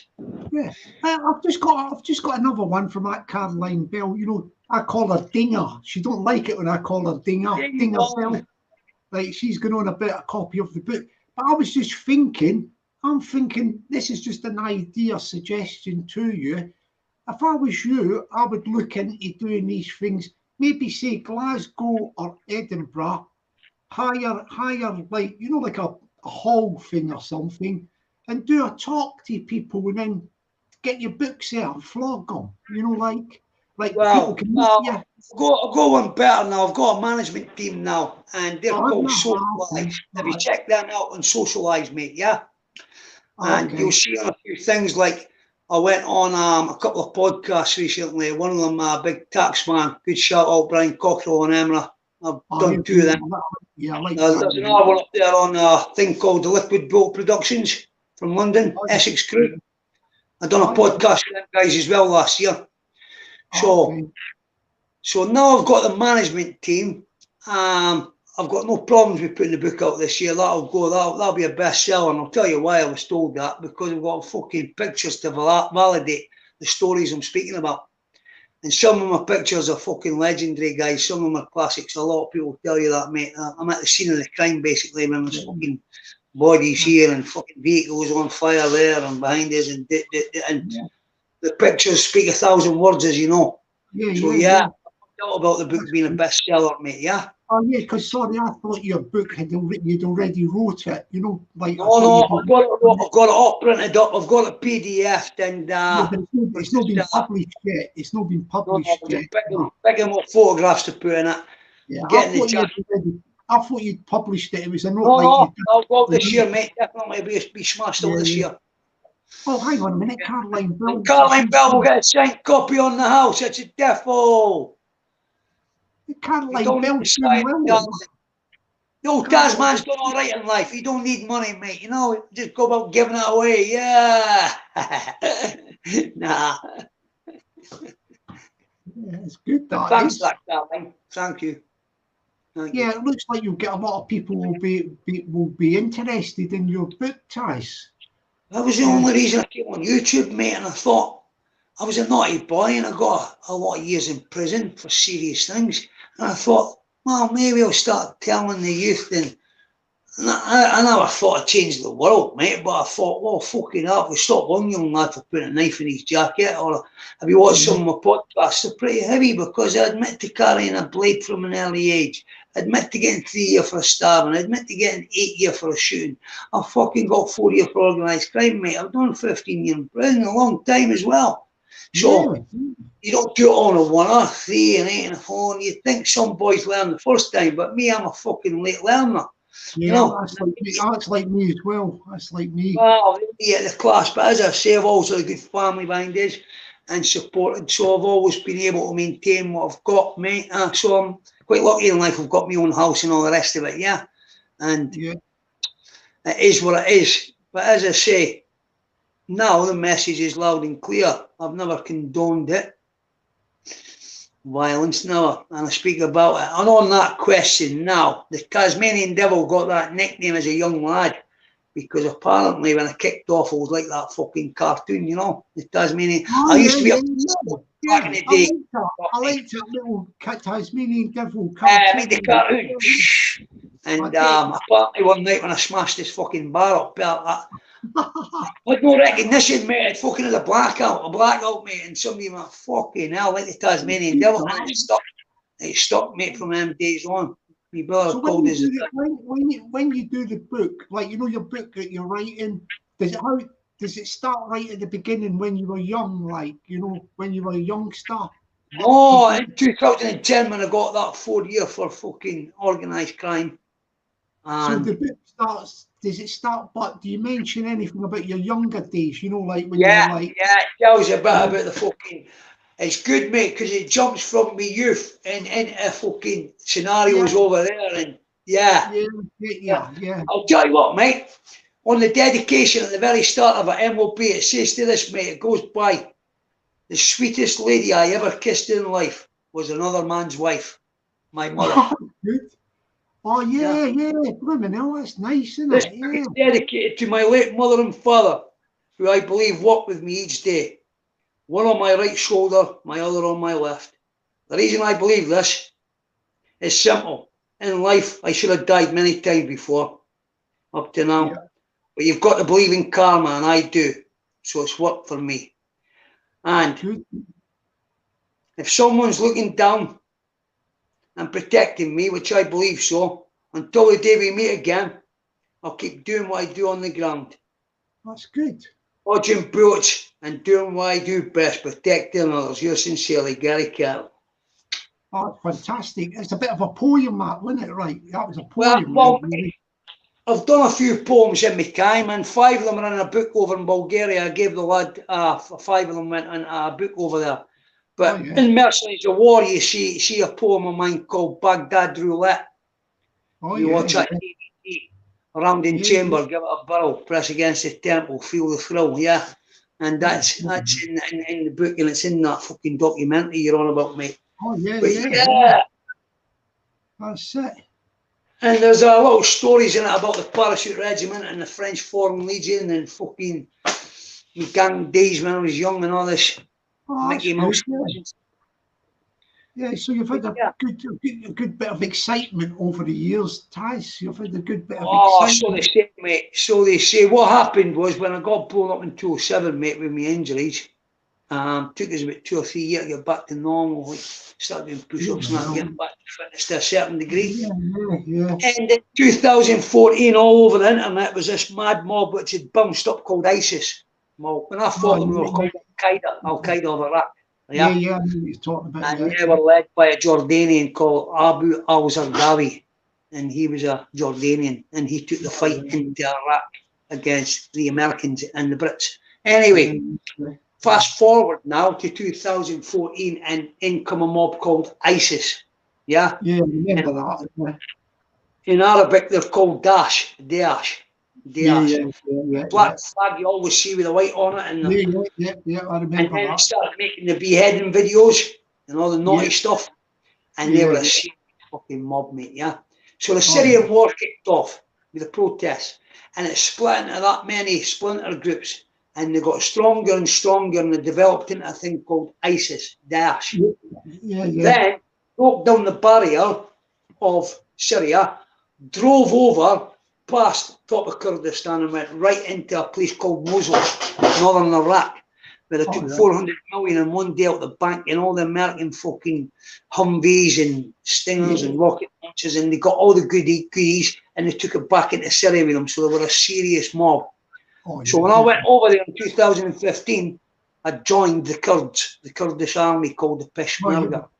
I fought with them, mate. I fought with them over in Syria, and that was serious stuff over there, mate, as you can imagine, But these animals, ISIS, were a serious fucking mob, mate. Very, very naughty mob. And can I just ask you a question? Mate, get phone calls from over there now, and they ain't went away, mate. They might seem like they're beat on the front, but they're there. Do you know when you were fighting with this Peshmerga or whatever it's called? Peshmerga.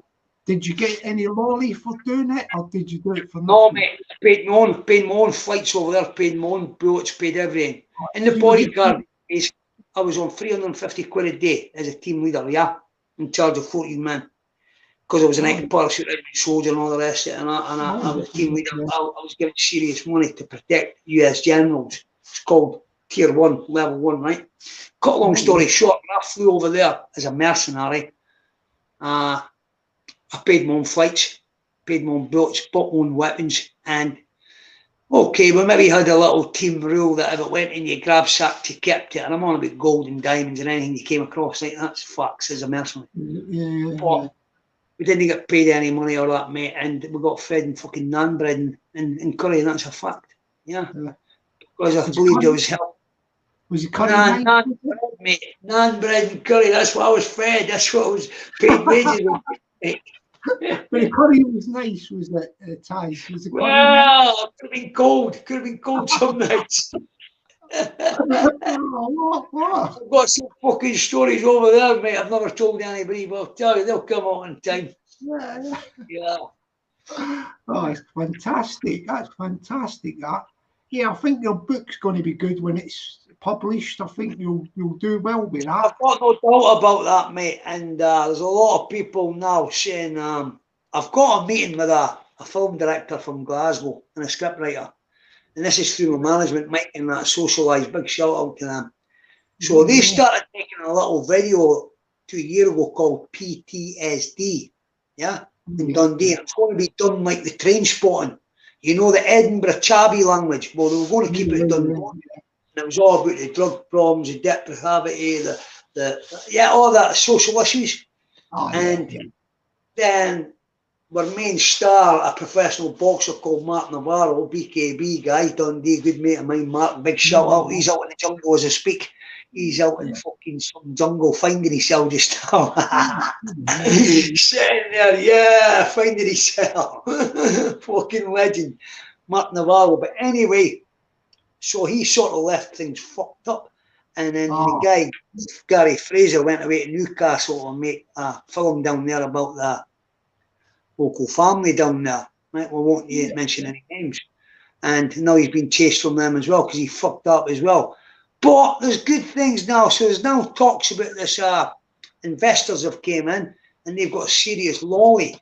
So they've watched the Mercenaries of War and they went, is this lad for Dundee? And they, yeah, no, Gary, well, oh, what about him? I went, well, why not keep the fucking film PTSD? And I called it double E, PTSD with a double E. If you ever see it on any of my hashtags and that's reverting. But it's actually a trailer on YouTube. And you put in the PTSD trailer and it bounces up. And it's that's going to be the start of the film with Mark on it. But now they're talking about rewriting the script around the real guy on what, and I think they've got good backing for like fucking 6 figure or whatever it's called. Anyway, it'll either happen or it won't, but that's in the pipeline. So yeah, there we go. It's looking good for you, Taz. It's looking good for you there. Well, in Arabic, they call it inshallah. It's God will, mate, you know, and it's just what they say every day with inshallah. You know? That's fantastic. Yeah, fantastic, man. Yeah, it's looking good for you. Yeah. If you have that film, if they do make a movie of your book, you know, like you're talking about a movie thing, what about that fella that was on last night playing a sort of a 20-something, Taz? You know, the guy who was a bit excited last night on the Sparrow's Nest. You don't remember? Oh, mate, I think that lad would get excited in a fucking ice cream shop, mate. You know. I think he's a good. He's a bit of under management with the Jockney and the Taz, mate. We need to take him aside and give him some fucking cognitive skills, mate. You know. About anger management, yeah. But now this is an interesting story. Somebody says to me, I see you speak about the church and God and that now and again, Gary, and you never mention your faith. And I said, no, I don't. I said, but that came about with a good shout out for Gordon Stewart and Fiona from the Gate International Church in Dundee doing positive things and great things, guys. Proud of you. And Gordon reached out to me, blah, blah, blah, story, and he went, I had a lad on the phone, interesting guy, Gary. Now, the guy's real story is called Sam Childs, and he was a Hell's Angel back in America. Yeah. And they made a movie on him called The Machine Gun Preacher. Watch it. It's played by the Scottish actor called Gerard Butler. I think I might have seen that one, you know. Right, well, the real Sam Childs phoned the church here and said, who's the lad on the internet, this mercenary of Dundee, mercenary of War? Is he from Dundee? And Gordon went, I was at school with Gary, small world again. Yeah. So he shut my door. I went, hey, mate, you're a bit late in life for fucking hitting my door. They call me the devil for a reason, yeah. Buying into all this fucking nonsense, the Tasmanian devil, and I've got the big devil tattooed on the chest and all the nonsense. And he's went, no, I'm not here to speak about the church, Gary. And he was reaching out. This guy had reached out to him and he said, at the time, just before COVID hit, they were interested in doing a 6-part documentary on the old fucking Taz, mate, on that Netflix or something. So bigger things could have happened, mate. Yeah, with the Machine Gun Preacher, if he gets to watch his son, child. Big shout out, mate. Now, he got his name because he went to Africa and he was building orphanages, yeah? And for the kids and the local warlords burnt them down. And he went, fuck that. And he got his AK-47 and he went to war with them. And that was the Machine Gun Preacher, yeah? That's right. Great lad. Yeah, he's done big things now. Praise Jesus from old school Pete. Yeah, amen to that. Amen to that. And I've got my Bible there at the side of the bed. I never speak about the Bible or the faith or that to anybody, mate. It's just a personal thing. And it's interesting because Gordon Stewart, and he says to me, you watch that video, Mercenaries of War, and look how many times you resort to using the Lord's name. Inshallah. You're still using the Lord's name in a different way, right? He says, there by the grace of God go I. You keep saying that.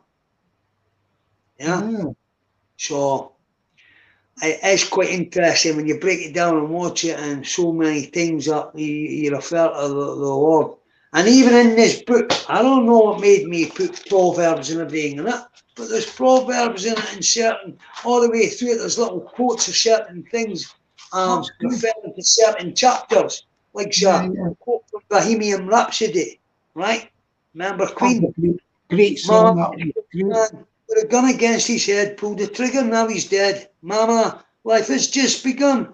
Now I've gone and blown it all away. What the fuck made me put that there? I don't know at the time, but little things resorted to certain chapters in my life, and these are certain quotes that reminded me of certain times and places which and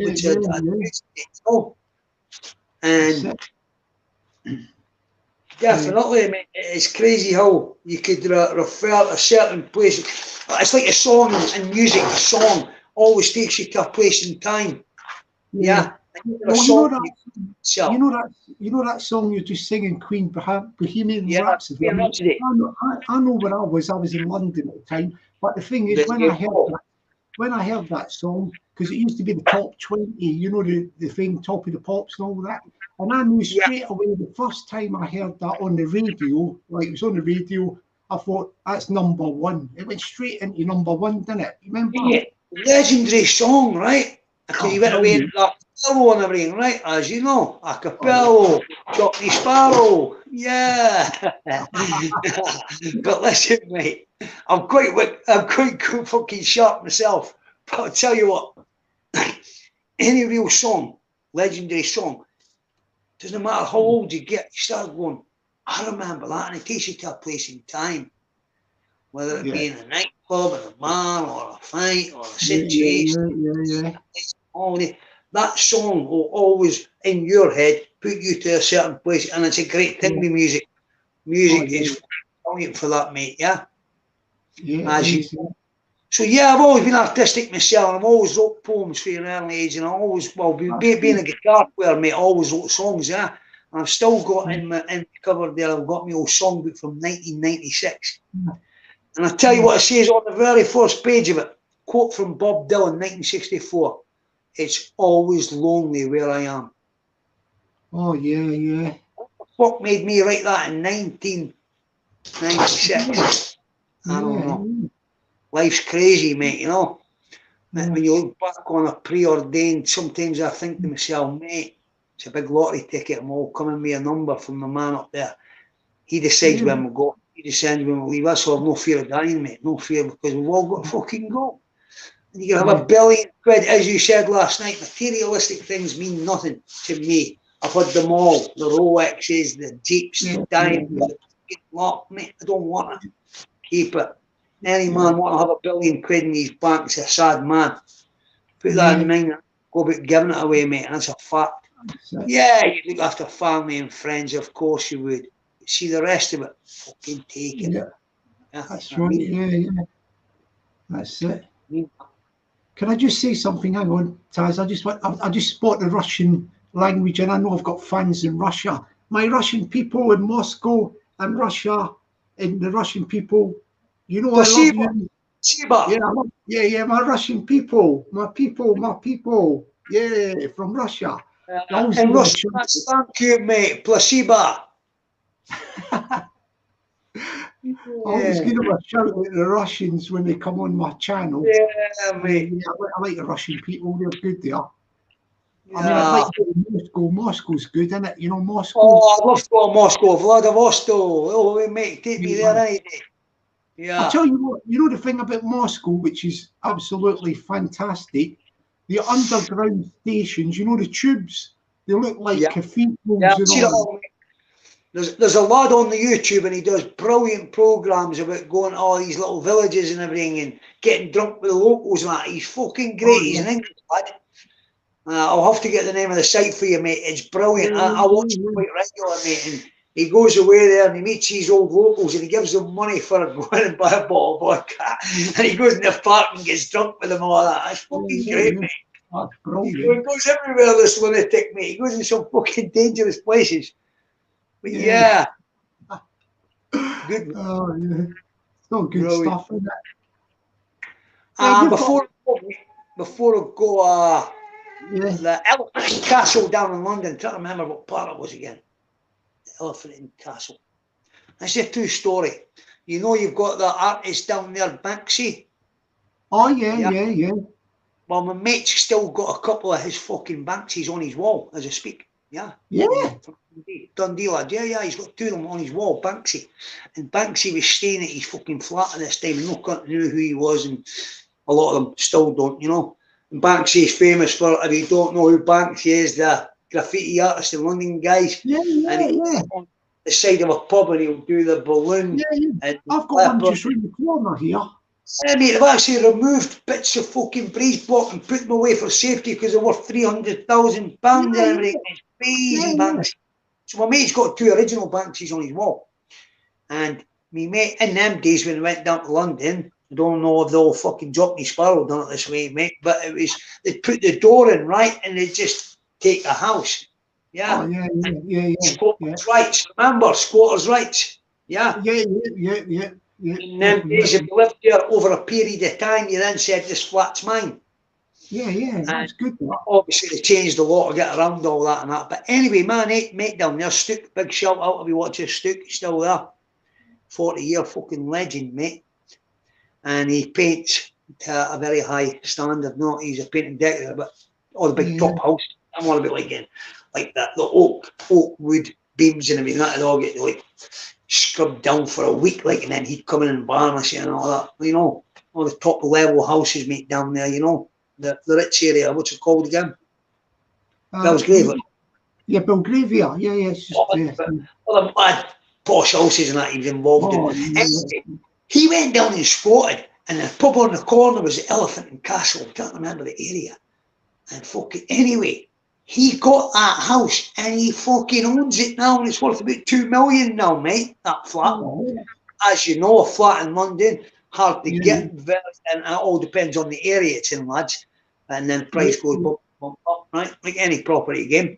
But Neil Sturrock Stook from Dundee owns that premises, mate, now. And he squatted in it for about 10 years, mate. And they must have just set it up to there with the law and technicalities and went, fucking take it, mate. Or maybe the owners had passed away and they couldn't trace the real original owners. I don't know. I don't know the real point of it. But yeah, he got that flat. Yeah, he stays in it, mate. He still owns it. It's a fact. And another guy from Dundee, a guy called Jeff Dygan, big shout out, left school. He went down there and he was a clever cunt, Jeff. And he was the manager of the Stone Roses at the time. Nobody had heard of them. Yeah. Oh, yeah. And Jeff Dygan was involved with them, yeah. And what he'd done was he studied at court, mate, and he was a barrister. He was qualified barrister, right? Very funny. Well, he was making more money selling the fake Rolexes and the T-shirts and the cups from London and that on his fucking stall than he would have made in a day as a barrister. This is a fact. So the little stall he had down in London, the little corner stall, is now like an extended shop, like hard surface now.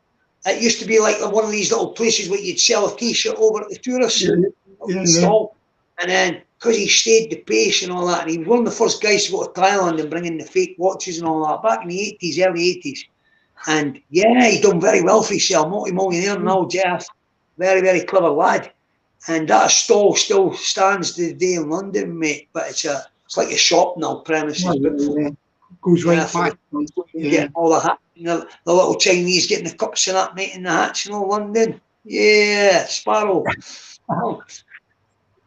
Listen, I'm going to love you, mate, you guys. It's been great tonight. Yeah. Come is in Montrose, so you have a good night. Come back another time, Gary. You're welcome anytime, mate. Anytime, man. In the nest, mate. Yeah, in the nest, man. Come back again, man. That was very nice of you to come. Yeah. You enjoyed that tonight. It was good. It was. I've got to get Blue Boy out now because Blue Boy ain't the Sparrow's friend now anymore. He's been locked up for an hour. He's poor, mate. He's giving it this way. He's giving it Donny Brasco, mate. Love you, mate. And there will be signed books for the guys what were in there tonight. They know who they are. Yeah. Have a great night, guys. Yeah, guys. Peace out. Cheers, guys. Bye. Yeah, Gary Carroll, fantastic fella. What an interesting story he's got there. Isn't it? Interesting story. Yeah, parachute regiment, mercenaries of Baghdad, Peshmerga, fighting with him in Syria, I think it was, he said. Or that story, the theatre of war, blooming war zones. Yeah, dodgy, wasn't it? Yeah, I think he got blown up somewhere as well. But he's recovered a bit, isn't he? Like, but he's got his book nearing publications. Yeah, and a lot of people in chat quite like the idea of getting their hands, or I should say their mitts, on a copy of Gary Taz Carroll book. It's going to be good, that is, by the way. Yeah, good read. Yeah, he might even do some other books after he finishes that one and gets it published. Might even be a movie coming out. Blimmin' hell, movie as well. Who's going to play Gary Taz Carroll in the movie? You got some actors out there.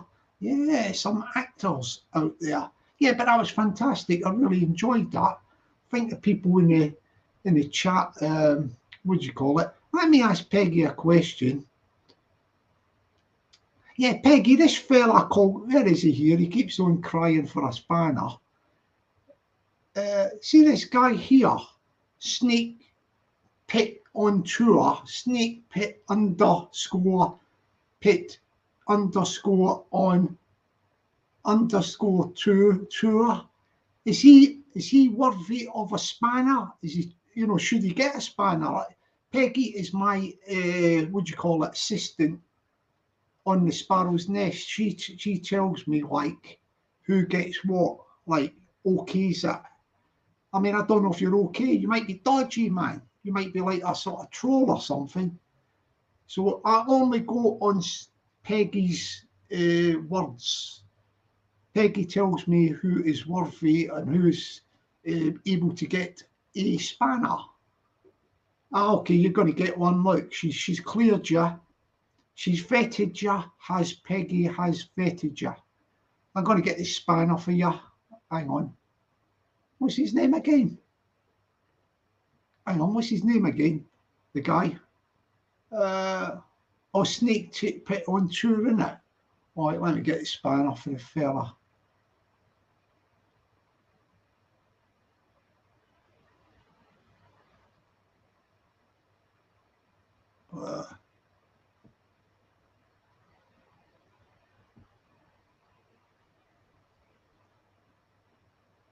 There you go. You've got one now.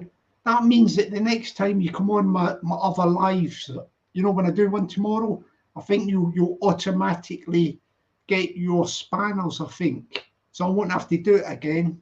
Yeah, I think that's how it works. Well, I hope it is, because it will be a bit of fiddling about, won't it? But yeah, here comes the... All right, darling, you seem a bit cheerier tonight. It's Scrooge 64. Little lady from Glasgow. Yeah, hope she's feeling better. Is Scrooge 64. All right, darling, everything hunky-dory.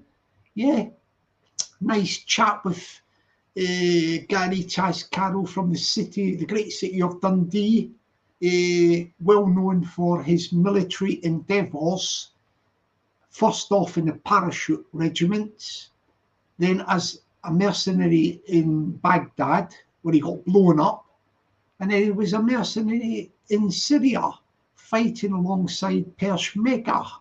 Yeah, he's been a bit. He's probably been other places as well, which, like, they'll be in his book and all that, won't they? Like, yeah, he's got the book coming up for publishing and possibly a movie after the book. Yeah, interesting fella.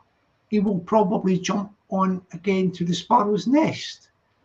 Yeah, he's welcome to jump on anytime. Yeah, on the Sparrow's Nest. Yeah, I think I'm going to sing a song in a minute. Yeah, just to unwind a bit.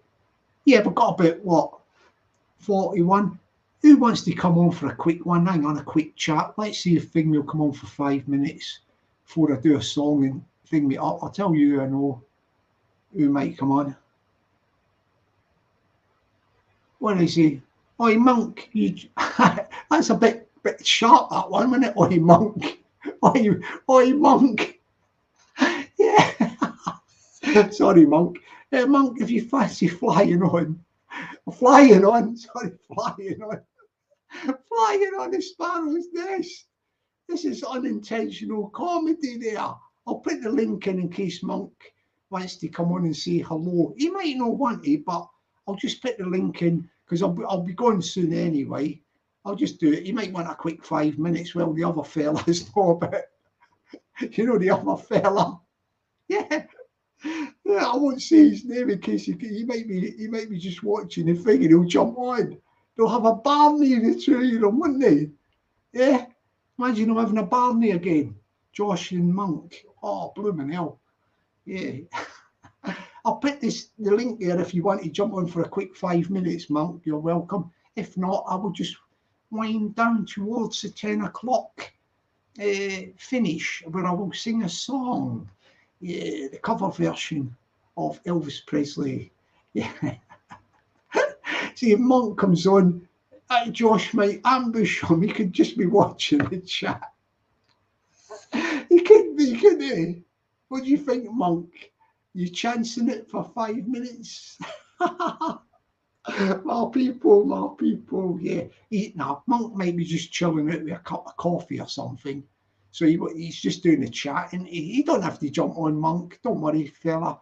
It's coming up to 10 o'clock anyway, and Sparrow will be, what do you call it, bringing the curtain down at 10. Yeah, what does it say here? Oh, let me see. Oh, Peggy says something up there before I go down. I just love to support the Sparrow. He's a great guy. Thank you, Peggy. I feel the love. Where's my thing? I feel the love, darling. I feel the love from you. I feel the love. Thank you so much. And we've got Scrooge64. There's another little lady from Glasgow. All right, darling. Yeah, Jockney, I'm feeling okay. Hope you're having a good night. Yeah, it's been a good, interesting night, darling. Yeah, not so much can I say the blooming word? Pandemonium tonight. Not so much pandemonium. It's one of the funny words, isn't it? Get tongue-tied. Pandemonium. Yeah, I said it quick there and I got it thingy-jigged. Yeah, I got it thingy. Oh, my people, goes Peggy. Peggy, my people. Yeah. Yeah, Peggy's good. Yeah, Peggy's good. Like, yeah, Peggy's good. Yeah, they look after me in the chat. Now I've got my spanner people, winner. Peggy's in charge of all of them, like Cookie, Peggy, Snake Pit on tour. There's a few of them. Jimmy Cranston, I think. There's quite a few of these moderators keeping an eye on the moderations, which they like to do. They like to do moderations. They do. I'm going to sing a song now. I'm going to do that Elvis one. I might not even have to get the lyrics up because I'm starting to remember them, but I'll just do it just in case. Can't help falling in love. Yeah, do that again. I know it's the same old chestnut. I'll do something else. I'll do something else tomorrow, I think.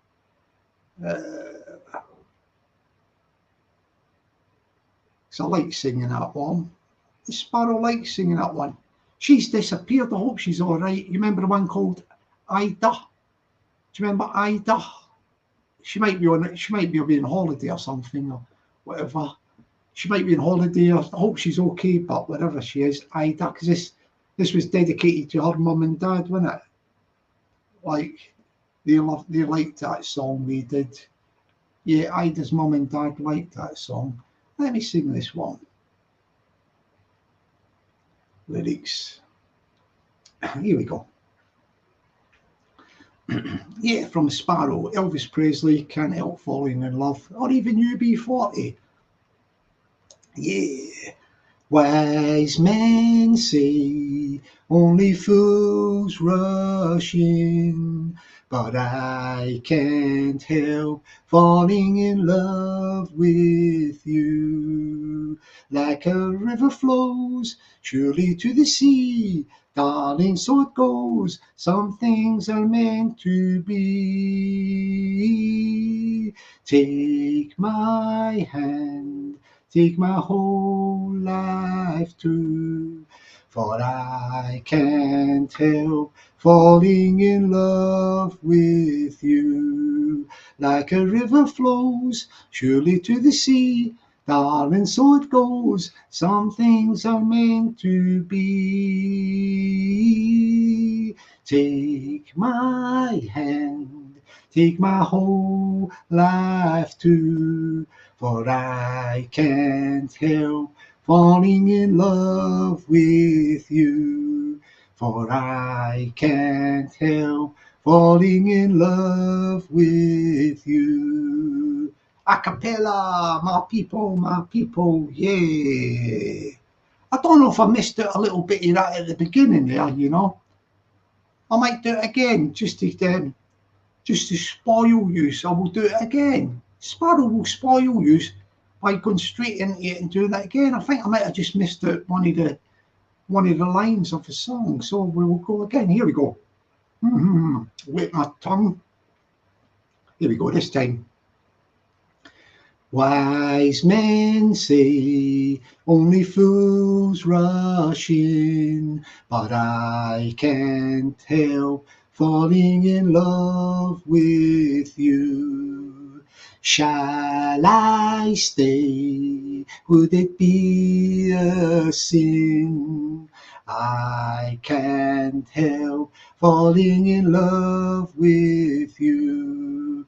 Like a river flows surely to the sea, darling, so it goes. Some things are meant to be. Take my hand, take my whole life too, for I can't help falling in love with you. Like a river flows surely to the sea, darling, so it goes. Some things are meant to be. Take my hand, take my whole life too, for I can't help falling in love with you. For I can't help falling in love with you. A cappella, my people, yeah. Boom. Sparrow smashed that there, second time round. Yeah, we're coming up near. We've got about 11 minutes left. Yeah, I enjoyed that little one. Yeah, let's do a little bit of interaction with the chat. Let's do a bit of little interaction with the chat here. My people. Yeah, Peggy's dancing now. Blooming hell. That little song got her up there. She's in the kitchen or whatever, probably making a coffee on her expensive coffee machine. You know, one of them make like Italian coffee. I could imagine Peggy's a coffee lady. You know, the Italian Express or the steam thing, little machine thing, proper coffee. Does Peggy? Peggy does what? Coffee. Here we got Stephen Jones here. Thank you, Stephen. Thank you very much for that indeed. You're a good man. Here we go, Liverpool Julie. Oh, thank you, Liverpool Julie. You're spoiling me there with them blooming applauds. Them claps are spoiling me. Yeah, thank you so much, people. Yeah, who's this here? Aye, right. This. Don't you sit on the toilet? Oh, I don't think he's talking to me. He's talking to somebody else, I think. Yeah, who we got here? Oh, Stuart's spelling Peggy's name with an E. Peggy. Love when Peggy does that. She's brilliant. Is that when she's dancing, Stuart? Is it? Her little things like, yeah. Oh, blooming hell. Snake Pit on tour is firing out love hearts, green ones. I think they're aimed at Peggy because Peggy likes a green love heart, didn't she? Oh, hang on, she wants the link. Peggy wants to link up. When the hell is Peggy going to jump on? Maybe somebody's going to jump. Maybe Peggy's going to jump on. Yeah, let's put the link in for Peggy. Yeah, somebody's going to jump on. Yeah, I'll put the link in, Peggy, for whoever's jumping on. If it's you, darling, or whoever it is wants to jump on. The link is at the bottom of the chat for whoever it is that wants to come jumping on. Yeah. Maybe Peggy's going to come on and just say hello. Oh, yeah, maybe she's excited now. She's in charge of the moderators and she's in charge of, well, she's my assistant of the channel, really. She's my assistant, Sparrow's assistant. Yeah, my PA, personal assistant on the Sparrow's Nest is Peggy. Yeah, she's got that. That's her title, like. Yeah. Okay. Oh, in case somebody, MD, who's the MD? Okay, who's this one? No, I'll just do Peggy voice. No, in case the MD wanted to, oh yeah, no, it was in case MD wanted to jump on.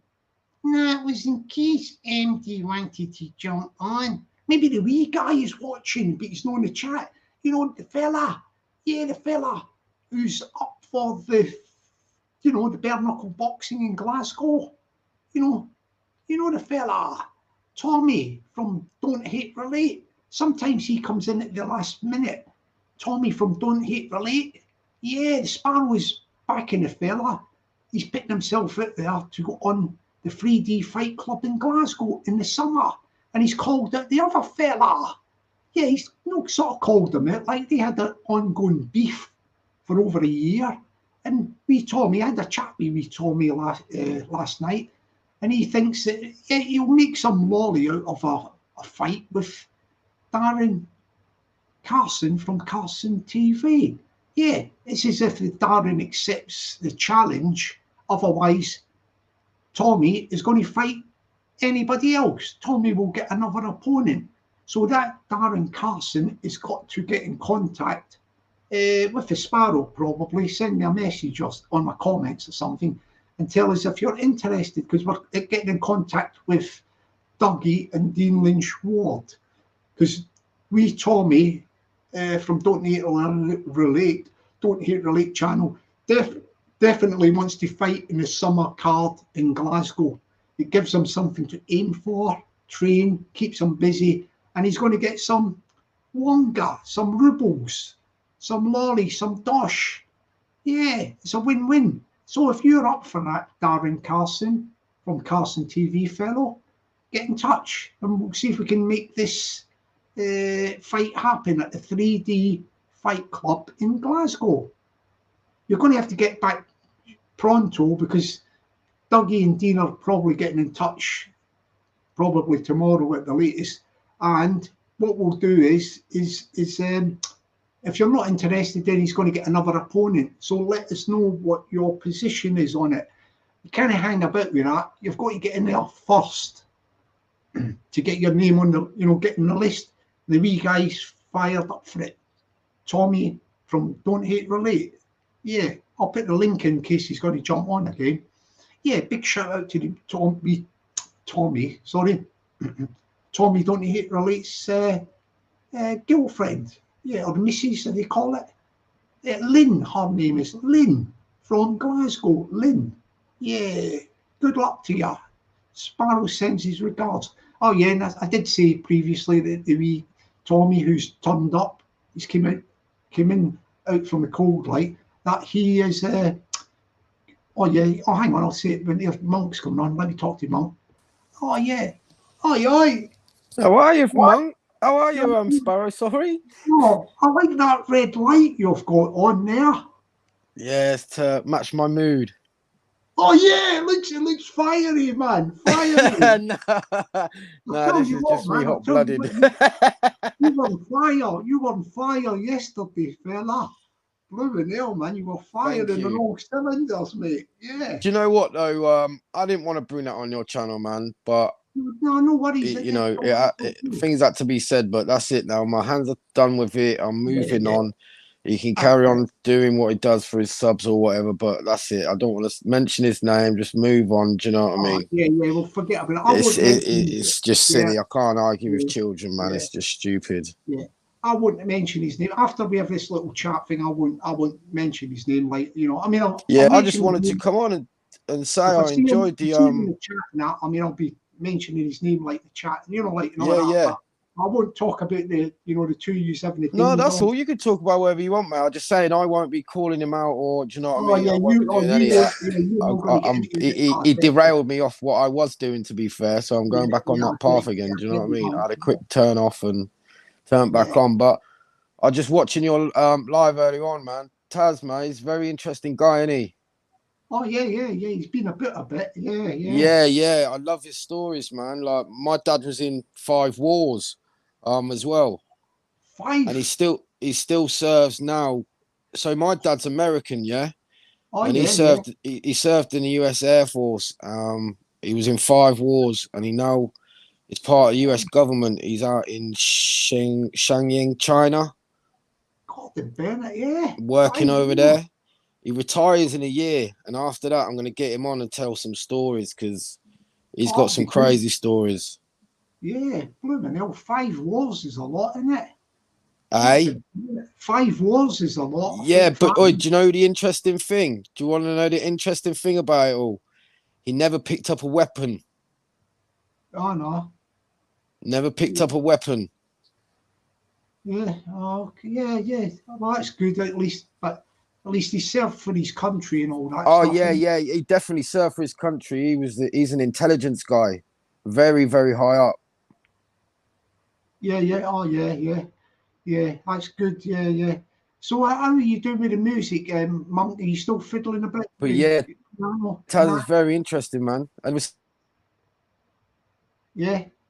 Hello? I think your thing's frozen. You've went, your thing, Monk. You still there, are you? Hello? Monk's thing's frozen. Like his thing. Okay. I'll remove it. Monk, I think I can't hear you. I think his signal went there. Monk's signal, or whatever it was. I'll just do the thing like him. I don't know if he'll come back on because it's getting near 10 o'clock anyway, isn't it? Like, he might come back on for a quick 5 minutes, but his thing just froze. The picture and the sound went. So, Monk, I don't know what happened there with your thing, because I know you're up somewhere like Oxford or somewhere, isn't it? Okay, yeah, Oxford, I think he said. Yeah, I don't know what happened to Monk there. Yeah, he plays piano, sings songs and all that.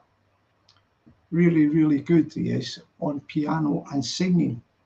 Very, very impressed with him I was with that song on his channel. Good he is, good, the Monk. Oh, that's a funny one from Old School Pete. Intelligence just closed Monk down national security. Blimmin' hell. You're not talking about MI5, are you, Old School Pete? They're no bloody messing about with Monk, are they?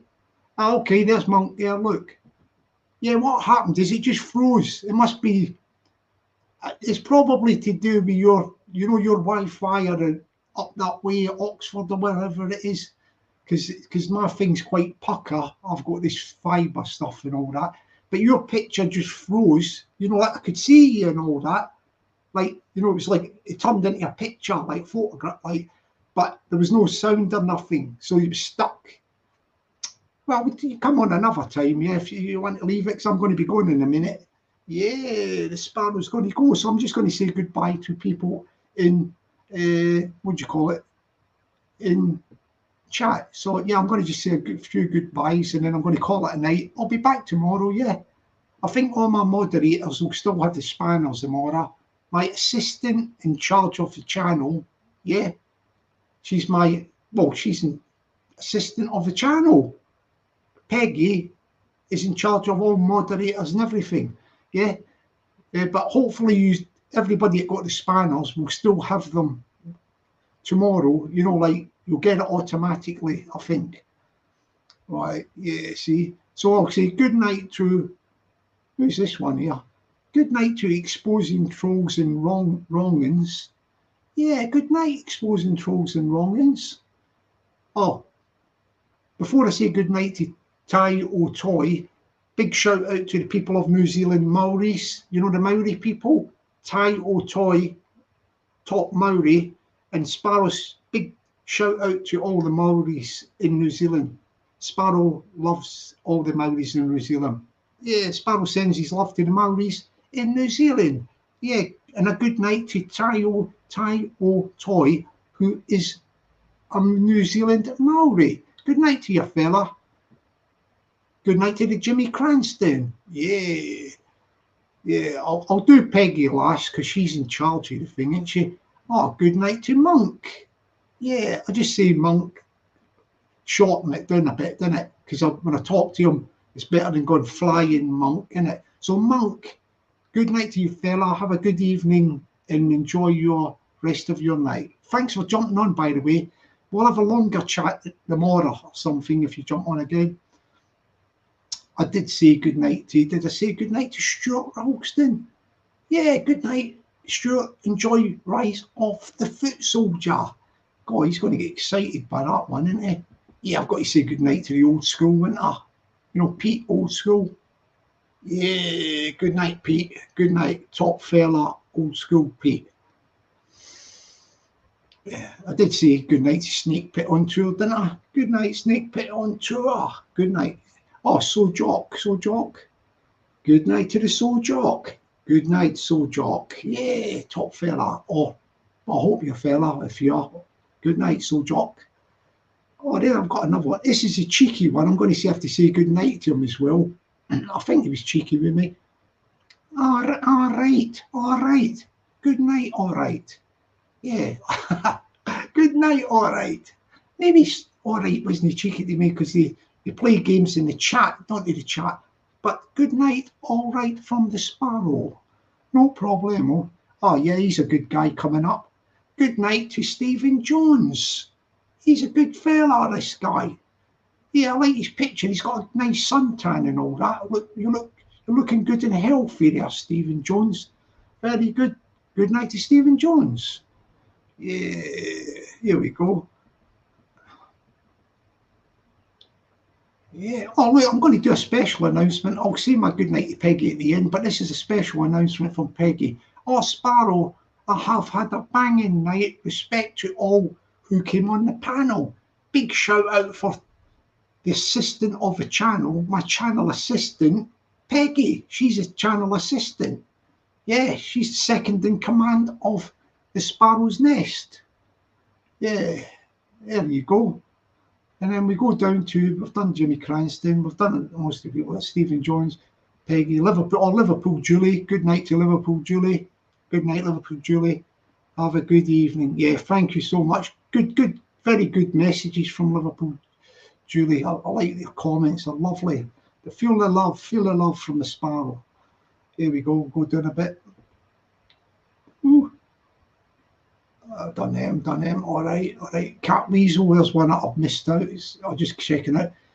Good night to the Cat Weasel. Later on, oh, bless you, Jockney. Thank you, Cat Weasel. Good night to you, fella. Oh, lady, I don't know who you are, but the Cat Weasel. I love that picture of that little cat, I think it is. Yeah, Cat Weasel. Good night to you. Thank you so much. We're getting near the end here with the thing. Whoops. Yeah. Oh, blooming hell. good night to the man himself. I didn't even know he was in the chat, like the Josh Dunn Experience. Keep your eyes peeled for the next diss track, Jockney. That is once was weak. Ooh, Josh is still on fire. Have a good night anyway, Josh.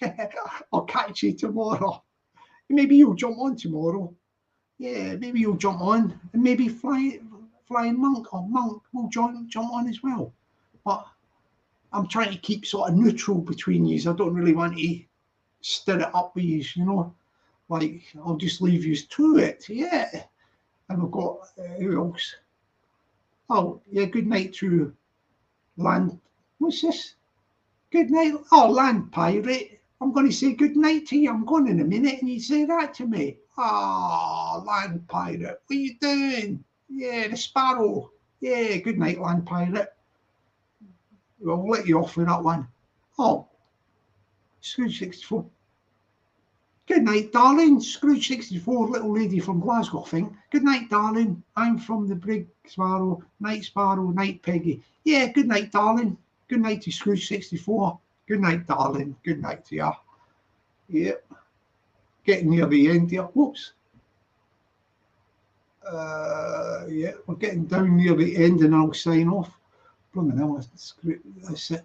Yeah, I think that's about everybody. Yeah, that's everybody. And a special thank you and good night to the one and only. Where is she? The one and only. Yeah, Peggy, assistant to the Sparrows channel. She's my assistant of the channel. Yeah, deputy of the channel, charge of moderators and everything. Peggy's in charge of everything on the channel. Thank you, Peggy, darling. You've done fantastic. Yeah. And good night to Josh. He's just came on with a quick one, but I have to go and say good night to, oh, blooming hell, where's Harlan? Oh, Gordon Bennett. Anyway, Harlan, good night to you as well, fella. The Sparrow's going to have to go now, but yeah, come on a bit earlier tomorrow, Harlan, yeah? Say 7 till 10, and jump on and have a chat with me, yeah? I'm going to go now, and I'll just say my final farewell. Yeah, good night to Harlan, yeah, all the best to you, and I'll see you tomorrow. Come on for a chat if you get on earlier, but my final farewell to my assistant of the channel. Where is she? Sorry, I just missed her there. Yeah, I'm gone now. So my assistant of the channel, good night. No, didn't me. Good night to my top assistant of the channel, Peggy. She's in charge of moderators and everything. And my last one, I'm going to have to say good night to you, Anne. Thank you for coming back, but I'm off now, darling, Anne. Yeah, I'll be on tomorrow night. So everybody, thank you so much, and I will say good night. And I have to leave. I got a little noise. I've got to see you tomorrow. Yeah, and I'll see you tomorrow, darling. No problem. Yeah, let's do that. Yeah, I'll see you tomorrow, Anne. No problemo. And yeah, let's see. Yeah, this one here, like, hang on, just before I go, I'm going to do something here. Look, you see this guy here? Yeah, you know what I'm going to do? This one. Was that aimed at me, this guy? Or I'm going to just block him. He'll never be able to come on the thing again, this one. Yeah, he's getting blocked. Hang on, let me just do this before I go. Let's do the geezer. Yeah, let's do. You're getting blocked, mate. I'm not even going to put you in time out. You're going to get blocked. He's blocked. You won't see him again coming back. He's gone. Yeah, just something like that. Not even a 5-minute timeout. Automatically blocked. Like blocked completely. Yeah, Peggy. Okie dokie. Right, that's it. I'm going to go, folks. I'll catch you later. And thank you once again, everybody, and especially Peggy, my assistant. Good night. Thank you. Thank you. Thank you. Thank you. Good night, everybody, from the Sparrow.